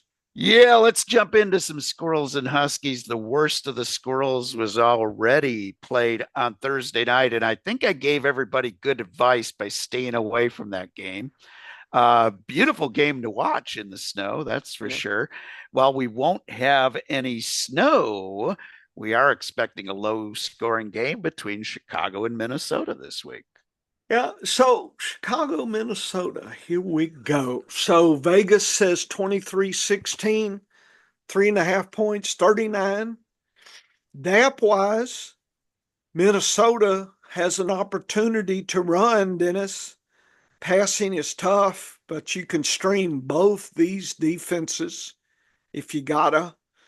There's no super easy for Minnesota. Chicago, wide receivers are in the green and quarterback and tight end. But the running, look at the extra tough. Don't play the kicker and the running back. So Swift is going to earn his biscuits, Dennis. I'm And it's a concerned. And with a hamstring injury, it's possible that he's not even close to 100%, and he could miss the game. Roshan Johnson doesn't look like a great option with this extra tough defense. It doesn't here. Minnesota uh, is been low in efficiency the last three. Did is 14 out of 100.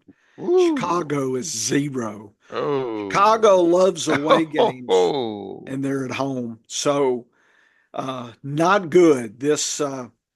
They're putting points on the board and yards per unit time is not good for either. Home away, Minnesota away likes to rush, pass a little bit less, but rush is really different. Guess what? Chicago gives them that. So I would think that if you get in a bind, who's Minnesota using for? Is it Aaron Jones? Aaron Jones, and he's Hurt, not on isn't the he? injury list this week, so Well, he's looking he good. he might be a good, streaming type or a play there. They are declining the last 3 weeks versus earlier in the season. Chicago's declining. Chicago's at home. They like to rush. They don't like to pass. Exactly opposite what Minnesota D wants to give them. So they're going to have to break tendency. And I thought the Cleveland, if you remember when I was talking, that Cleveland was handing Pittsburgh the exact opposite of what Pittsburgh wanted to do. Yep. And I think we saw that as well. That so Chicago has tendencies, and they're going to have to break those tendencies, I think, to beat Minnesota this week. No weather concerns at all for the Chicago game. I think it's going to be kind of a day where it's better than what you'd expect this time of the year in Chicago weather-wise. So no major effects due to wind or weather. Boy, in this game, I am not crazy about either team because I always like to see a team when I'm going to put my money on somebody to win a game. I like to see them improving. You got both teams declining right Nope, now. that ain't good. So Chicago has found very interesting ways to lose games. So I would be giving the points, but I like the under 39. I think this is going to be kind of a low scoring game. And Yep, so I in a agree. low scoring game, obviously you're playing your studs, you're playing your main guys.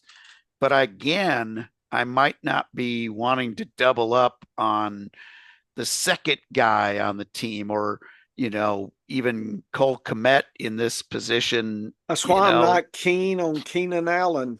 Yeah, Keenan Allen also is gimpy, so he may not But he play. has, but there's an opportunity. You see, that's the only thing keeping him in.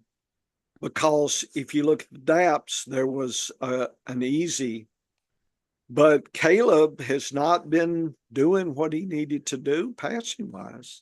No, So the no, and opportunity's that's there. I just don't know if they can complete the circuit. no, and if Keenan Allen misses the game, I would be willing, considering it's Mageddon, to put Rome Odunze into the lineup. Yep. Otherwise, I'm looking for a better option. DJ Moore will be in my lineups if I have him. But I went light on DJ Moore this year because I was a little bit concerned about the strength of this Chicago offense. Well, let's go to the other big squirrel game. Let's look at Houston and Tennessee. Yeah, and this is interesting because I'm sorry, I did not do this right. So let me go ahead and so we can take a look at it. Look at the point spread, 9 points. Well, Goodness. that seems like a lot. Yeah, so Houston 29, Tennessee 11. They think Will Levis is going to do nothing. And he's one of my options for quarterback. So that's why I had him down even below Cooper Rush because of this. But anyway, 40 40 points, not good. Houston at home, quarterback, good news. Wide receivers, not good. I would be hard pressed to play Tank Dell unless I gotta, which I may gotta. Tied in, Schultz has just not been connected this year. No. I would play the Houston D. I did stream them this week as one of our streaming options. So I'm proud to have them go against Levis. Tennessee away, Pollard's going to have to earn his biscuits. Levis has an opportunity to pass. Chiggy got tough times ahead. So Houston, efficiency 67, 68. Tennessee 13 and declining, not good. So I think Vegas is aware. Houston loves home, 34% more efficient at home. They're at home. At home, they like to pass. That's what Tennessee's good at. So, but the rushing's not too bad. So I think they'll be able to, they'll get Collins in and still Mixon will get his due. So it wouldn't surprise me Mixon gets a touchdown. If I was doing a prop, I would definitely consider, Mixon, maybe a Mixon, Nico Collins touchdown parlay, maybe. I mean, 30 points, that says 4 touchdowns. Tennessee away wants to rush a little more, 13% more, and that's what Houston is tough against. So Tennessee's tendency is working right against what Houston's best at. So really worried about Pollard, but probably have no choice but playing him this week. But if I do have a choice, if I have, other ones, then I will probably set Pollard. Just depends on what I have. Yeah, the volume that Pollard gets is the only reason that he is an intriguing play, but you want to have better options than Pollard. You just might not here with 6 teams out and Yep. already the Thursday games burned. Here's a game where I expect Houston to win all day long, and I would take them on the money line, although minus 400 now on the money line. So I wouldn't be betting that, but 90. Well, but what I'm saying, you could work that in your parlay Yeah. with a Yeah. Mixon touchdown money line and maybe a Nico Collins. I Yeah. bet you could get some That might be props the there. way. That might be the way to go. But I don't like this spread. I don't see Houston winning by a big score. I see Houston maybe closer to 20 or 24 points, and Tennessee in that 10 to 14 range looks correct. That's way under 40 and a half. So I like the under, and I like Tennessee +9, although you probably wouldn't get to see me betting Tennessee +9. I'd be more likely to bet the under in this one. Enough of these games that drive me crazy. Although, hey, we always love seeing Mixon get in the end zone. He has been a big, big part of our success in fantasy football this year. Let's go to one of the other interesting games. It's not the biggest of the squirrels, but I think it's going to be an interesting game. Let's look at Philadelphia and the LA Rams. Philadelphia and Rams. Let's see. Here's Philadelphia Rams 27-21 -3, 49 points galore. Philly has an opportunity in the passing all day long for A.J. Brown, and maybe if Devona's out, then maybe another wide receiver. I probably don't want to play the Philly defense this week. Kicker, tight end, Goddard should do well, so play him. A.J. Brown, of course. Running back, I'm not worried. Barkley's been Barkley, so I'm not really scared there. LA, though, goodness, Philly is extra, Ooh. extra tough. Woo. Yeah, that's that 21 points against this. That's tough, Dennis. Both teams are fairly well matched, efficient wise. Uh, LA's at home and they like to rush, but really no change in passing. Philly away tends to pass a little more, but rush less. And I don't think they can afford to rush Barkley less. I think they will be balanced and hit Barkley and then A.J. Brown and Goddard. And I don't know, maybe there's a third wide receiver in there, or Barkley out of the backfield, or maybe Gainwell might accidentally get in the end zone and vulture something and make me mad, make me angry. I don't like vultures. So I could see some props in here using the Philly side. Puka, I just, with the volume and his efficiency, it's hard to sit him in cup. But man, Yeah. Stafford, Dennis, this doesn't figure to be their top A1 game. They're going to be struggling. Maybe it's just passing. I just I don't. I'd be worried about Kerwin Williams if they got a pass to keep up.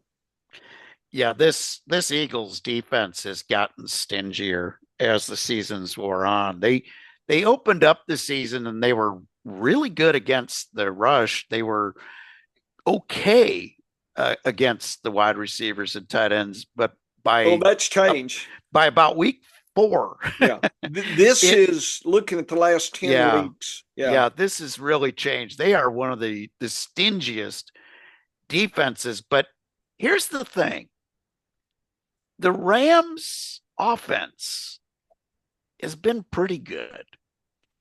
the the Eagles offense has been probably like about a little less than you expect. So I think the Rams have been overachievers. The Eagles have been underachievers. I don't see Philadelphia losing this game. I think it will be close, but 3 is enough to, it's low enough. I think that's a tempting spread to play for Philadelphia because I don't think the rest of the year you're going to get -3 on Philly too often. You're going to have to give 6, 7, 10 points if you want Philly for most of the rest of the year. So I think that's a tempting bet here. I also, even though I respect the hell out of Philadelphia's defense and they've earned these very extra tough DAPs, Stafford can get on these little rolls and put some points up. And he's just it's a short passing game. So it's just like trying to get the, death by a million paper cuts here against the Eagles. I don't think it'll work, but I think there will be points on both sides. I wouldn't be surprised to see the Eagles put up an even higher total. They've been able to put up some pretty nice numbers at times. I'm not sure there is another wide receiver to look at. Dotson's been awful. Johnny Wilson's just large and, not much of a target. His only decent game that he had was a touchdown in the red zone. Goddard looks to get more work. Barkley will be run to death. So I look at this as maybe I'd entertain the over in here, even with this Eagles defense, because I think what you're going to see is the Eagles getting a lead and the Rams having to pass a lot. So the extra volume gives you some inkling that Cup and Nakua, you can't sit those guys. You just can't. And Kyron Williams is getting so much volume that he's hard to sit as well, even in a bad defensive matchup. Well, let's look at one more of the Husky games. These are the big, beautiful, high-scoring games. And let's go to the top with Baltimore and the LA Chargers. And that's Monday night game, isn't it? Yep. And Philly and the Rams is Sunday night. So we got 2 really good games coming up in prime time. And I'm probably watching Christmas baking shows with the family. So woo, I get to miss all the fireworks and watch little elf cookies win money for people that I don't know. But I'll keep little giving sprinkles. I know. Keep you updated on text. Fondant and sprinkles and everything merry and family like. Hey, we love around here. We love watching the British baking show. Yeah, that's our favorite. I like that. That's our favorite. Neville's funny. Yeah, I like that. Paul Hollywood. Yeah. And Prue. Oh, Prue. Yeah. Baltimore Chargers 28-22 -351. Looks like you bet them if you got them. Baltimore, though, has to consider our old King Henry. He gets a tough, but Lamar and his wide receivers all day long. Mark Andrews likely, or Kohler, whoever the tight end of the week is tough. I'm not playing either defense. The kicker's tough. It looks like Baltimore's going to be passing all day, all night to win over the Chargers. Chargers get an easy passing situation. Quentin Johnson, Palmer, Cody Parkey, who knows the other tight end that was coming on. Running backs is below average. It's not as bad as, but this is Henry versus in Charger land. So I'm not sure I'm sitting everybody. Baltimore and Chargers both improving, Dennis. They're very close in efficiency in the 80s. That's in the top group. here. Baltimore loves being away, and they are. Away, it's passing 18% more, rushing a little about 4% less. So they're going to be high flying, passing in an away game that they love. And Chargers at home, they're pretty balanced and they love home, 34% better at home. So it could be the last team got the ball here. So I'm not sold that the Chargers lose this game, but I'm not sure I'm betting them either. Maybe on the money line, I don't know. But I do like this 51. It could be higher. I think the Chargers could get closer, and 51, it wouldn't surprise me it goes over and lots of fireworks. Yeah, so I'm not playing the over under in this game. There's no way. Uh, the Chargers have been under 45 in total points in every game except for last week against Cincinnati. And I think that's a very similar matchup. They gave up 50. There was a total of 54 last week. I think that's possible this week, but I don't like Baltimore's offense as much as I like Cincinnati's. I think Baltimore's offense is really, really good, but they're not Cincinnati great. The Chargers have actually been stepping up their offense lately. So that's why I say I can see both sides of this over under. The one thing I can't see both sides on, I see the Chargers winning this game. This is not just take the 3 and hope it's close.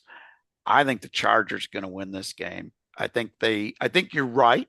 It will be close. It'll come down to that, the last possession and, but what a great, interesting games that we've looked at today, because we had Houston and Tennessee. And of course, Tennessee is the original Houston Oilers. Yeah. And now here you get the brothers together on Monday or on, for the big game on Monday Night Football. So the coaches, yeah. Yeah, the coaches brothers together. So that's intriguing and fun to me. I do like having a lot of players in this game. I think we're going to see a lot of scoring. You can't bet Derrick Henry even with the tough matchup. Zay Flowers should be good in this game. Yep. You're playing Andrews and hoping. It's been a weird season for Andrews. On the offensive side for the Chargers, I love Quentin Johnson in this situation. Extra easy. Lad McConkey should have another big game. Yeah, I'm even going to, because of Mageddon, I'll play a few Joshua Palmer shares in this one. I could see some touchdown parlays here. Yeah. I think there's an opportunity. The worst case on this for over under is like mid 40s. Okay. That's still a juicy game from a fantasy football standpoint for scoring. The best case is to be like 60. So the Chargers have been throwing the ball well lately. And now they go up against the Baltimore defense that loves to give up points. I'm talking myself into it. I like the over in this one. Again, not enough to bet it, but I do like it enough to load up on players on both teams. So head on over to the scienceoffantasyfootball.com. The professor will have all of your DAP data there for you to peruse. Check out that snaps data, the points per snap. Very interesting way to look at fantasy football. And yes, if a guy had a few snaps and got in the end zone, it's going to skew him for that 1 week. But if he consistently puts games that are in the green, even if he's getting light snaps, that's a great sign indeed. So use that data, folks. Check out my articles as well. Latest on that consensus. having 3 tiers between quarterback 4 and quarterback 5 right now is very interesting in that data. It gets very crowded after those top 4 guys. And of course, head on back here next week for another edition of the Science of Fantasy Football. Get to work, folks.